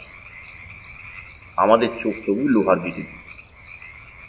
লালমোহনবাবু মুখ খুলতে যাচ্ছিলেন, ফেলুদা আমার কাঁধের ওপর দিয়ে হাত বাড়িয়ে ওর কাঁধে চাপ দিয়ে থামিয়ে দিল। কিন্তু কেউ তো আসছে না গেটের দিকে। হয়তো গাড়ি অন্য কোথাও অন্য কারণ হচ্ছে। কত বাড়ি তো রয়েছে চারপাশে, হয়তো কেউ নাইট শো দেখে ফিরল, আশা করি তাই। তাহলে আর এই গাড়িটা নিয়ে ভাববার কিছু থাকে না। ফেলুদা কিন্তু শটান দাঁড়িয়ে আছে, পিছনের দেওয়ালের সঙ্গে সিঁড়ি, তার সামনেই একটা থাম। চারদিকে বাদুড়ে অন্ধকার, কেউ দেখতে পাবে না আমার। কিন্তু আমরা তাদের দেখবো কি করে যদি তারা এসে থাকে? দেখবার দরকার নেই, সেটা একটু পরেই বুঝতে পারলাম। চোখের দরকার নেই, কাজ করবে কান। মাটি খোঁড়ার শব্দ কিছুক্ষণ চলল সব। আমরা রুদ্ধশ্বাসে শুনছি। শব্দটা থেমে গেল। একটা আলো, দূরে দুটো অবিলিস্কের ফাঁক দিয়ে ঘাসের উপর ক্ষীণ আলো। আলোটা স্থির নয়, দুলছে, নড়ছে, খেলছে। টর্চের আলো এবার নিভে গেল। পাঁচিল টপকে এসেছে, দাঁত চিপে মন্তব্য করলো ফেলুদা। তারপর বলল, ফলো করতে হবে। বুঝলাম আবার গাড়ির আওয়াজ রক্ষা করছে Feluda. 1 minute, 2 minute, 3 minute, 4 minute. Strange, বলল ফেলুদা। কোনো শব্দ আসছে না পার্ক স্ট্রিট থেকে, রডন স্ট্রিট থেকেও না। যে গাড়িটা এসেছিল সেটা থেমেই আছে। তাহলে আরও 2 মিনিট গেল। আবার মেঘে ফাটল, চাঁদ বেরোল, কেউ কোথাও নেই। এটা ধরত। ফেলুদা তার ঝোলাটা আমায় দিয়ে ঘাসে নামল। যেদিকে আলোটা দেখেছিলাম সেদিকে এগিয়ে গেল। ভয় নেই, ওর পকেটে কোল্ট 32। মন বলছে শিগগিরই তার গর্জনে এই গোরস্থানের জমাট নিস্তব্ধতা খান খান হতে চলেছে। কিন্তু পা যে খোঁড়াও, সামান্য হলেও খোঁড়া। কেন যে সর্দারি করে নিজে জুতো সারাতে গেল জানি না। কিন্তু কই কই কোল্টের গর্জন? ভুল করলেন। ঘর ঘরে গলায় বললেন জটায়ু। তোমার দাদা বড্ড বড় ভুল করলেন। আর যেন কথা না বলেন, তাই আমি জিভ দিয়ে সাপের শব্দ করে ওকে থামিয়ে দিলাম। ফেলুদা কয়েক পা এগিয়ে গিয়েই অন্ধকারে মিলিয়ে গেছে। কি ঘটছে ওই সমাধি স্তম্ভগুলোর মধ্যে কিছুই বুঝতে পারছি না।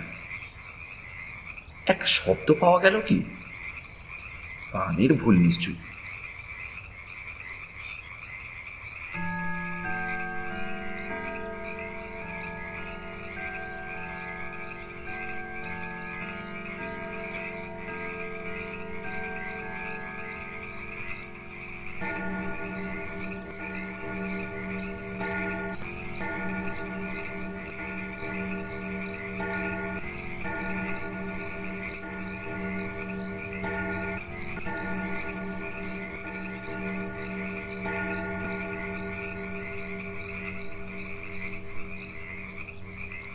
মিডনাইট? এটা কোন ঘড়ি? Saint Paul's? হাওয়া তো ওদিক থেকে। পশ্চিমে হাওয়া হলে রাত্রিরে আলিপুরের চিড়িয়াখানার সিংহের গর্জন শোনা যায় আমাদের বালিগঞ্জের বাড়িতে। ওই তো গাড়ির শব্দ। দরজা বন্ধ হলো, স্টার্ট নিল, তারপর হুশ। আর বসে থাকা যায় না, ভয় করছে না, শুধু ভাবনা। উঠে পড়লাম দুজনে। লালমোহনবাবুর বিড়বিড়ানিতে কান দেব না, সময় নেই। এগিয়ে গেলাম দ্রুত পায়ে। মেরি এলিসের কবরের দেয়ালে হাত ঘষে ঘষে এগোচ্ছি। জটায়ু আমার শার্ট খামচে আছেন পিছন থেকে। পায়ের তলায় ঘাস এখনো ভিজে, এখনো ঠান্ডা। জন মার্টিনের কবর, সিনথিয়া কোলেট, ক্যাপ্টেন এভান্স। এবার একটা ওবেলিস্ক কালো ফলকের উপরে। খচ! পায়ের তলায় কি জানি পড়ল, মৃদু শব্দ করে চেপটে গেল। পা সরিয়ে নিচের দিকে চাইলাম, চাঁদের আলো রয়েছে। হাতে তুলে নিলাম জিনিসটা, চারমিনারের প্যাকেট। খালি না, অনেক সিগারেট রয়েছে ভিতরে, সব চ্যাপ্টা। ফেলুদা?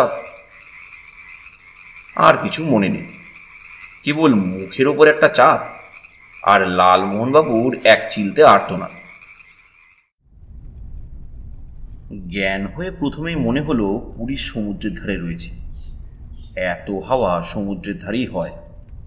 কান নাক ঠান্ডা, চুল উঠছে, কিন্তু কোথায় জল বালি, ঢেউ কোথায়? আর এই গর্জন তো ঢেউয়ের গর্জন নয়, এ তো চলন্ত গাড়ির শব্দ। অন্ধকারের মধ্যে খোলা রাস্তা দিয়ে ছুটে চলেছি আমরা। গাড়ির পিছনে বসে আছি আমি মাঝখানে, ডান পাশে লালমোহনবাবু। বাঁয়ে যে লোক তাকে চিনি না, দেখিনি কখনো।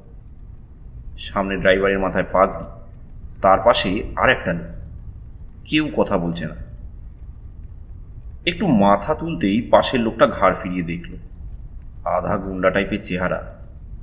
কোনো ধমক দিল না। কেন দেবে? আমাদের ভয় করার তো কোনো কারণ নেই। আমাদের কাছে কোনো হাতিয়ারও নেই। হাতিয়ার ফেলুদার কাছে, আর ফেলুদা এ গাড়িতে নেই। সে কোথায় সেটাও জানি না।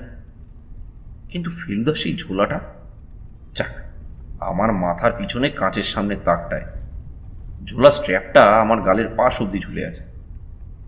মিডনাইট, পাশ থেকে বলে উঠলেন জটায়ু। আমি আর চোখে দেখলাম ওর চোখ এখনো বোঝা। মিডনাইট মা, জয় মা সন্তোষী মা, মিডনাইট। বাকমাত! পাশের লোক শাসালো। আবার ঝিমুন, আবার অন্ধকার। গাড়ির শব্দ মিলিয়ে এলো। এরপর আবার যখন চোখ খুলল, তখন মন বলছে দেখব কোনো মন্দিরের ভিতর বসে আছি। না, মন্দির না, গির্জা। এ তো পিতলের দিশি ঘণ্টা নয়, এ সুর বিলিতি। কিন্তু দেখলাম এটা মন্দির না, এটা বৈঠকখানা। মাথার উপর ঝাল লণ্ঠন, তবে সেটা জ্বলছে না। ঘরে আলো বেশি নেই, কেবল একটা ল্যাম্প। সেটা একটা মখমলে মোড়া সোফার পাশে একটা টেবিলের উপর রাখা। আমিও বসে আছি মখমলের সোফায়। বসে ঠিক না, আধা শোয়া। আমার পাশেই লালমোহনবাবু, তার চোখ বন্ধ। আমার ডান দিকে পরের সোফাটায় বসে আছে ফেলুদা, তার মুখ গম্ভীর। তার কপালের ডান দিকে একটা অংশ কালো হয়ে ফুলে আছে। বাঁয়ে আমাদের দিকে মুখ করে দাঁড়িয়ে একটা লোক, যাকে আমরা পেয়ারে লাল বলেছি। তার হাতে রিভলভার, কোল্ট .32, নির্ঘাত ফেলুদারটা। আরও 3 জন লোক দাঁড়িয়ে আছে আমাদের দিকে মুখ করে। কেউ কোনো কথা বলছে না। কথা বলার লোক বোধহয় এখনো আসেনি। আমাদের সামনে সবচেয়ে বড় যে সোফা, যার মখমলের রং কালো, সেটা এখনো খালি। মনে হয় সেটা কারোর অপেক্ষায় খালি করে রাখা হয়েছে, বোধহয় মিস্টার চৌধুরী। কিন্তু এটা আলিপুরের কোনো হালের বাড়ি নয়। এ বাড়ি আদ্যিকালে। এর সিলিং 20 হাত উঁচু, লোহার পরিবর্গা। এর দরজা দিয়ে ঘোড়াও ঢুকে যায়। আরও আছে ঘড়ি, ঝুলানো আর দাঁড়ানো ঘড়ি। তার মধ্যে একটা প্রায় 1.5 মানুষ উঁচু, আমার ডান দিকে। এই ঘড়িগুলোই বাজছিল একটু আগে, এখনও মাঝে মাঝে বেজে উঠছে। রাত 2টো। ফেলুদার সঙ্গে একবারই চোখাচোখি হয়েছে, ওর চোখের ভাষাটা আমি জানি বলেই ভরসা পেয়েছি। ও চোখ বলছে, ঘাবড়াসনি, আমি আছি। Good morning mister Mitter. বিলিতি নিয়মে রাত 12টার পরেই মর্নিং। ভদ্রলোককে দেখতে পাইনি, কারণ ল্যাম্পের ঠিক পিছন দিকের দরজা দিয়ে ঢুকেছে। এখনও মকমল। আগের বার যা দেখেছিলাম তার চেয়েও বেশি। না হবার কোনো কারণ নেই। এখন উনি আপ, ফেলুদা ডাউন। ওতে কি আছে পেয়ারেলাল? ওটা সার্চ করা হয়েছে ভালো করে?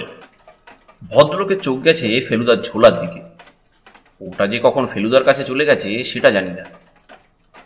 পেয়ারেলাল জানালো যে ওতে বই খাতা আর ছবি ছাড়া আর কিছুই নেই। একটা বোতল ছিল, সরিয়ে রাখা হয়েছে। কিছু মনে করবেন না এইভাবে ধরে আনার জন্য। গলায় একটু বেশি পালিশ দিয়ে ফেলুদাকে উদ্দেশ্য করে কথাটা বললেন মিস্টার চৌধুরী। ভাবলাম পেরিগাল রিপিটার সম্পর্কে যখন আপনার এতই কৌতূহল, তখন জিনিসটা আমার হাতে এসে পড়ার মুহূর্তে আপনি থাকলে হয়তো খুশি হবে। क्या हुआ बलवंत? ঘড়ি সাফা হুয়া? একজন ভৃত্য মাথা নেড়ে বলল, ঘড়ি সাফা হয়ে এলো, এক্ষুনি আসবে। 200 ইয়ার্স গ্রেভের মধ্যে পড়েছিল বললেন মিস্টার চৌধুরী। উইলিয়াম এই কথাটা আগে আমাকে বলেনি। বলেছে তার কাছে পেরিগাল রিপিটার আছে, অথচ আনবো করে দেরি করছিল। তারপর চাপ দিতে বললো ঘড়ি আছে মাটির নিচে, তাই দেরি হচ্ছে। ডেড বডির পাশে পড়েছিল, তাই বললাম ব্রুশ দিয়ে ঝাড়ন দিয়ে সাফা না করে আমার কাছে আনবে না। ডেটলের পোঁছ দিয়ে দেবার কথাও বলেছি। ফেলুদা শটান চেয়ে আছে মিস্টার চৌধুরীর দিকে। মুখ দেখে তার মনের ভাব বোঝার উপায় নেই। আমাদের ক্লোরোফর্ম দিয়ে অজ্ঞান করেছিল, ওকে মাথায় বাড়ি মেরে। আপনি কোত্থেকে জানলেন এই ঘড়ির কথা মিস্টার মিটার? প্রশ্ন করলেন মহাদেব চৌধুরী। 19 শতাব্দীর একটা ডায়েরি থেকে, যার ঘড়ি তারই মেড ডায়েরি। ডায়েরি? চিঠি না? না, ডায়েরি। মিস্টার চৌধুরী তার বিলিতি সিগারেটের প্যাকেটটা বার করেছেন, আর সেই সঙ্গে সোনার লাইটার আর সোনার হোল্ডার। আপনার সঙ্গে উইলিয়ামের পরিচয় নেই? হোল্ডারে সিগারেট ঢোকালেন মিস্টার চৌধুরী। উইলিয়াম নামে আমি কাউকে চিনি না। ফস করে মিস্টার চৌধুরীর ডানহিল লাইটার জ্বলে উঠল। তাহলে ওই ডায়েরি পড়েই আপনার ঘড়ির ওপর লোভ হয়েছিল?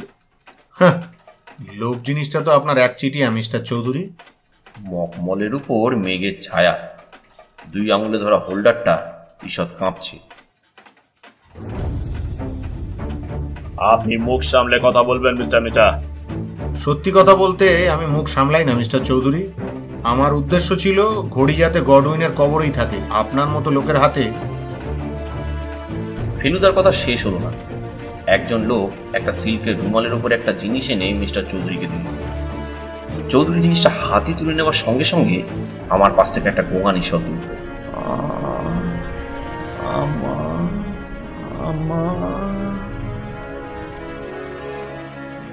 লালমোহনবাবুর জ্ঞান হয়েছে, আর হয়েই মিস্টার চৌধুরীর হাতের জিনিসটা দেখেছেন। জিনিসটা তিনি খুব ভালো করেই চেনেন। মিস্টার চৌধুরীর অবস্থা যে কি হলো সেটা আমার পক্ষে লিখে বোঝানো খুব মুশকিল। ফেলুদাকেই বলতে শুনেছি যে গানের 7 সুর আর রামধনুর 7 রঙের মধ্যে একটা সম্পর্ক আছে, কিন্তু একটা মানুষের গলায় আর মুখে এত কম সময়ে এত রকম সুর আর এত রকম রং খেলতে পারে সেটা ভাবতে পারি।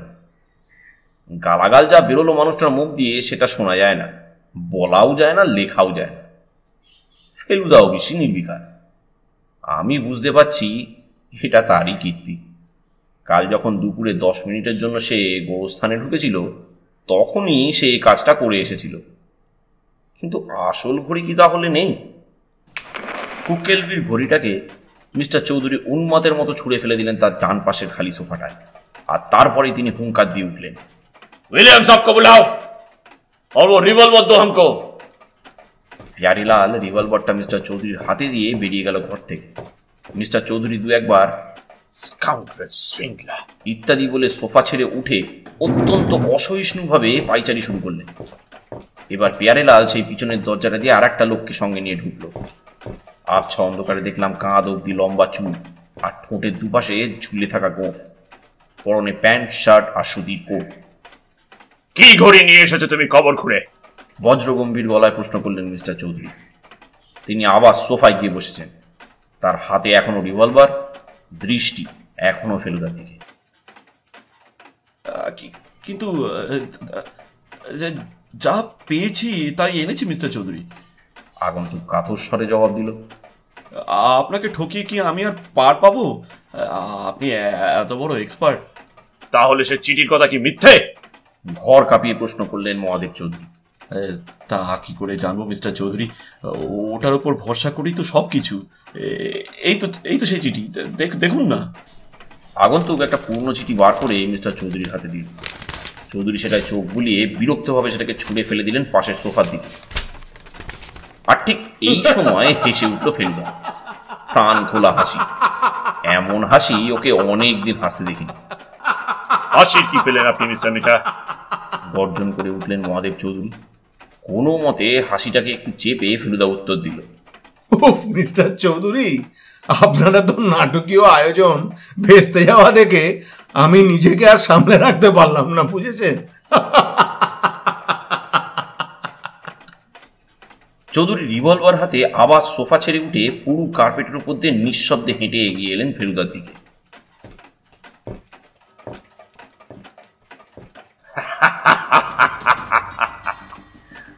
আমার নাটক শেষ হয়েছে ভাবছেন মিস্টার মিঠা?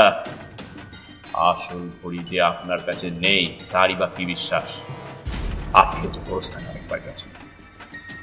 আজও তো উইলিয়ামের আগে আপনি পৌঁছেছেন। আপনার কাছে সেই ঘড়ি থাকলে সে ঘড়ি হাত না করে আমি ছেড়ে দেবো ভেবেছেন? আপনি যেখানে সেটা লুকিয়ে এসছেন সেখান থেকে আপনাকেই সেটা বার করে দিতে হবে মিস্টার মিঠা। আর ঘড়ি যদি নাও থেকে থাকে, এই চিঠি যদি মিথ্যে হয়ে থাকে, তাহলেও যে আমি আপনাকে ছেড়ে দেবো এটা কি করে ভাবছেন? আর সব ব্যাপারে নাক গলানোর অভ্যেসটা যে আমার পক্ষে বড্ড অসুবিধাজনক মিস্টার মিঠা। কাজে নাটক ফুরিয়েছে বলছেন কি? নাটক তো সবে শুরু। ফেলুদার গলায় এবার আমার একটা খুব চেনা সুর দেখা দিল। এটা ও নাটকের চরম মুহূর্তে ব্যবহার করে। লালমোহনবাবু বললেন, এই সুরটা নাকি ওকে তিব্বতী সিংহার কথা মনে করিয়ে দেয়। আপনি ভুল করছেন মিস্টার চৌধুরী। নাটক এখন আমার হাতে মিস্টার চৌধুরী, আপনার হাতে নয়। এই মুহূর্ত থেকে নাটকটা আমি চালাব। আমি বিচার করব এখন আপনাদের দুজনের মধ্যে কার অপরাধ বেশি, আপনার না যিনি উইলিয়াম বলে। ঘরে তোলপার ব্যাপার। উইলিয়াম একটা প্রচণ্ড লাফ দিয়ে তার সামনে দাঁড়ানো পিয়ারেলালকে এক খুশিতে ধরাশায়ী করে বাইরের দরজার দিকে ধাওয়া করেছে। চৌধুরীর রিভলভারের গুলি তাকে হাত দুয়েকের জন্য মিস করে দরজার বাঁ দিকের একটা দাঁড়ানো ঘড়ির কাঁচের ডায়াল খান খান করে দিল। আর সবাইকে অবাক করে সেই সঙ্গে শুরু হয়ে গেল সেই জখম ঘড়ির ঘণ্টার ধ্বনি। মিস্টার উইলিয়ামকে ধরতে আরও দুজন লোক ছুটছে, কিন্তু তারা বেশি দূর যেতে পারল না। তাদের পথ আটকেছে কয়েকজন সশস্ত্র লোক। তারা এবার উইলিয়াম সমেত সকলকে নিয়ে বৈঠকখানায় এসে ঢুকল। সামনের ভদ্রলোককে দেখে বলে দিতে হয় না ইনি একজন পুলিশ ইন্সপেক্টর, সঙ্গে আরও 5 জন পুলিশ কনস্টেবল ইত্যাদি। আর সবার পেছন দিয়ে সাগ্রহে উঁকি দিচ্ছেন লালমোহনবাবুর ড্রাইভার হরিপদ দত্ত। সাবাস হরিপদবাবু, বলল ফেলুদা। আপনি তো ফেলুমিত্তির। ঠিক লোকের দিকে চেয়েই প্রশ্ন করলেন ইন্সপেক্টর মশাই। কি ব্যাপার বলুন তো? এই মিস্টার চৌধুরীকে তো চিনি, কিন্তু ইনি কে, এই যিনি পালাচ্ছিলেন? ফেলুদা এর উত্তর দেওয়ার আগে হতভম্ব মহাদেব চৌধুরীর হাত থেকে নিজের রিভলভারটা অনায়াসে বার করে নিয়ে বলল,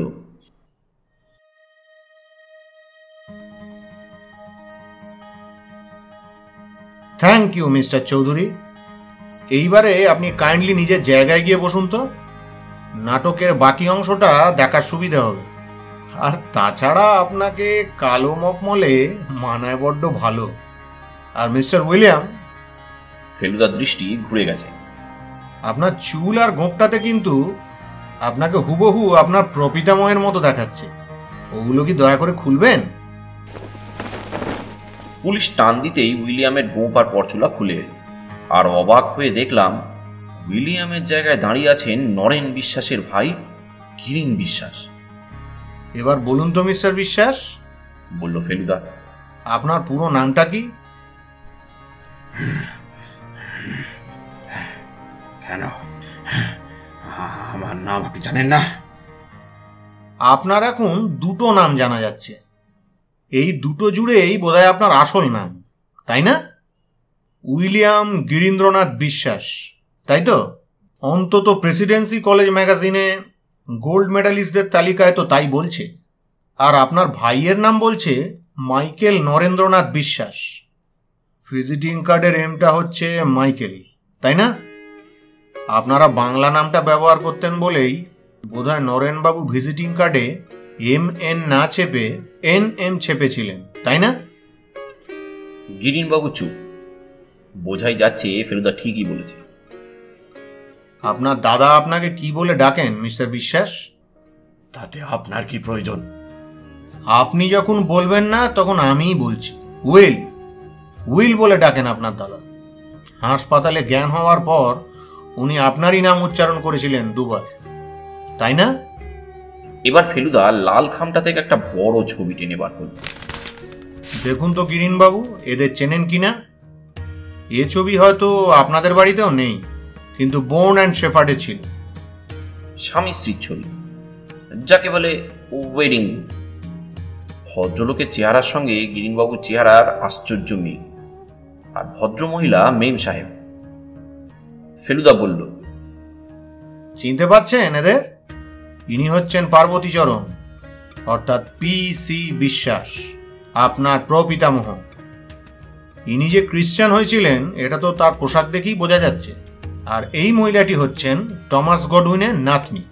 ওই চিঠিটা যিনি লিখেছেন তিনি ভিক্টোরিয়া গডউইন।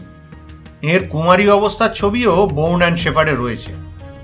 এই ভিক্টোরিয়া আপনার প্রপিতামহের মতো একজন নেটিভ খ্রিস্টানকে ভালোবেসে তার ঠাকুরদাদার বিরাগভাজন হয়েছিলেন, কিন্তু মৃত্যুশয্যায় টম গডউইন ভিক্টোরিয়াকে ক্ষমা করে যান।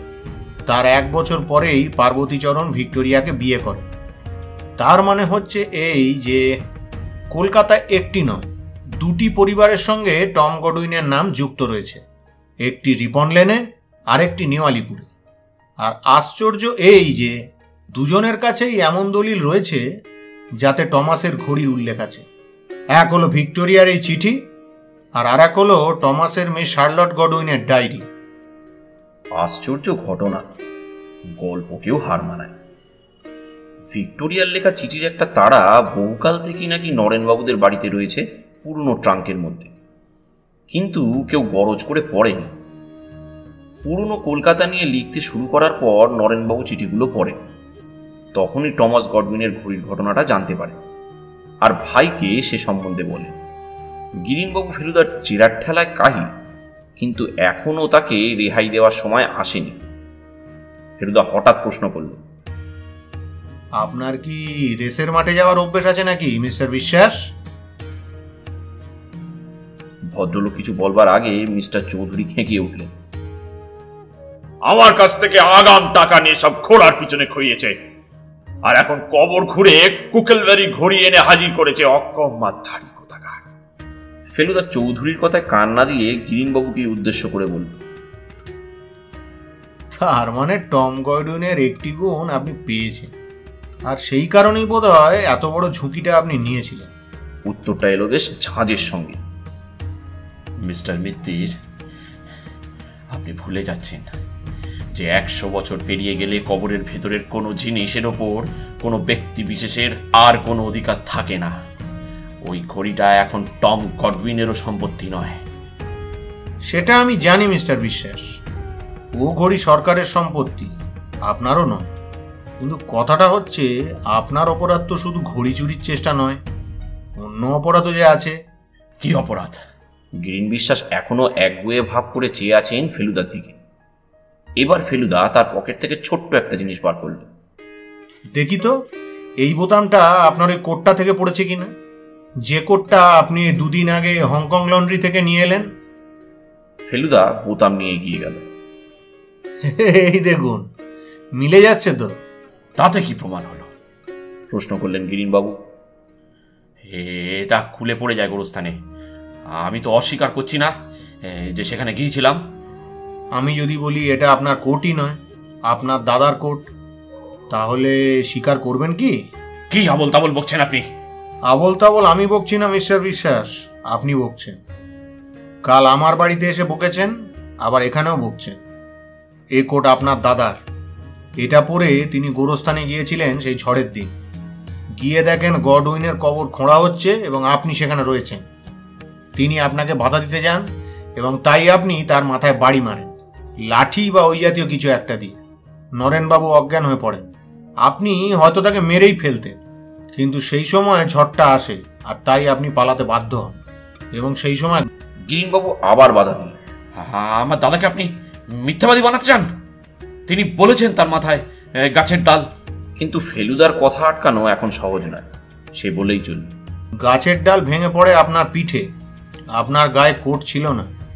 পিঠের জখম ঢাকবার জন্য আপনি দাদার কোট খুলে নিজে পড়েন। তখনই কোটের বোতামটা ছিঁড়ে যায় আর পকেট থেকে মানিব্যাগটা পড়ে যায়। আপনার নিজের পকেট থেকে রেসের বই। গিরিনবাবু আবার পালাতে চেষ্টা করলেন, কিন্তু পারলেন না। এবার ফেলুদাই তাকে ধরে তার কোটটা খুলে দিয়ে দেখিয়ে দিল তার টেরিলিনের শার্টের নিচে ব্যান্ডেজটা। আপনার দাদা আপনাকে বাঁচানোর জন্য অনেক মিথ্যে বলেছেন গিরিনবাবু, কারণ তিনি আপনাকে অত্যন্ত বেশি রকম স্নেহ করেন। ফেলুদা এবার তার ঝোলাটায় কুকেলভেরির ঘড়িটা আর ভিক্টোরিয়ার চিঠিটা ভরে নিয়ে সেটা কাঁধে নিয়ে হতভম্ব মিস্টার চৌধুরীর দিকে ফিরে বলল, আপনার সব ঘড়িতে একসঙ্গে 12টা বাজলে কেমন শোনায়, সেটা শোনার সুযোগ আর হলো না। হবে হয়তো কোনোদিন। 3বার টাকার পর জটায় উঠলেন। তিনি যে এর ফাঁকে আবার হুঁশ হারিয়ে নাটকের আসল দৃশ্যটাই মিস করে গেছেন, সেটা এতক্ষণ বুঝতে পারিনি। এসব লোককে দাবিয়ে রাখা যায় না রে তোপসে। পুলিশও কিছু করতে পারে না। মহাদেব চৌধুরীর মতো লোকগুলো হলো এক একটা হিটলার। কাজ গুছিয়ে নিতে এরা কত লোককে যে টাকার জোরে হাতের মুঠোর মধ্যে রাখে তার ঠিক নেই। আমরা 3 জনে পেনেটির গঙ্গার ঘাটে এসে বসেছি। চৌধুরীর বাড়ি থেকে মিনিট 5-এর পথেই ঘাট। পূব আকাশের রং দেখে মনে হচ্ছে সূর্যই উঠল বলে। হরিপদবাবু অক্ষরে অক্ষরে ফেলুদার নির্দোষ পালন না করলে আজ আমাদের কি দশা হতো জানি না। লালমোহনবাবু বললেন গঙ্গা প্রাপ্তি। একজন লোকের কতখানি দায়িত্বজ্ঞান থাকলে তবে আমাদের গাড়ির পিছনে ধাওয়া করে এসে শটান গিয়ে থানায় খবর দেয়, সেটা ভাবতে অবাক লাগছে। লালমোহনবাবু হরিপদবাবুরই এনে দেওয়া ভাঁড়ের চায়ে একটা চুমুক দিয়ে বললেন,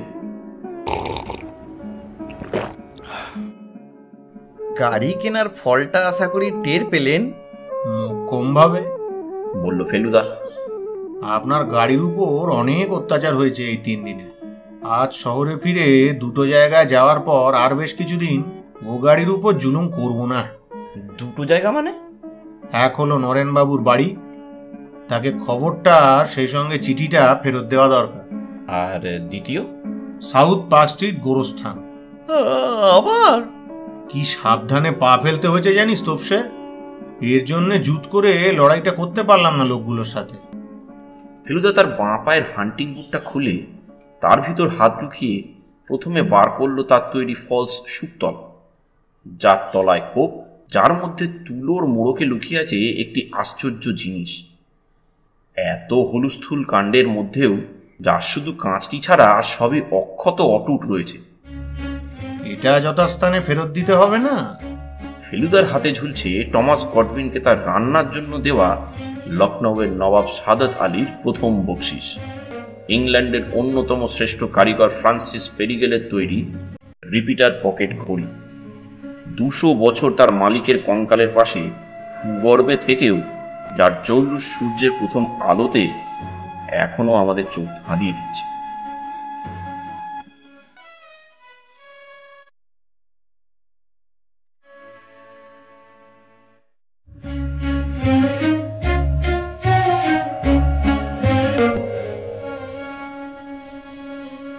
এতক্ষণ শুনছিলেন সত্যজিৎ রায়ের লেখা ফেলুদা সমগ্র থেকে গোরস্থানে সাবধান 2য় পর্ব।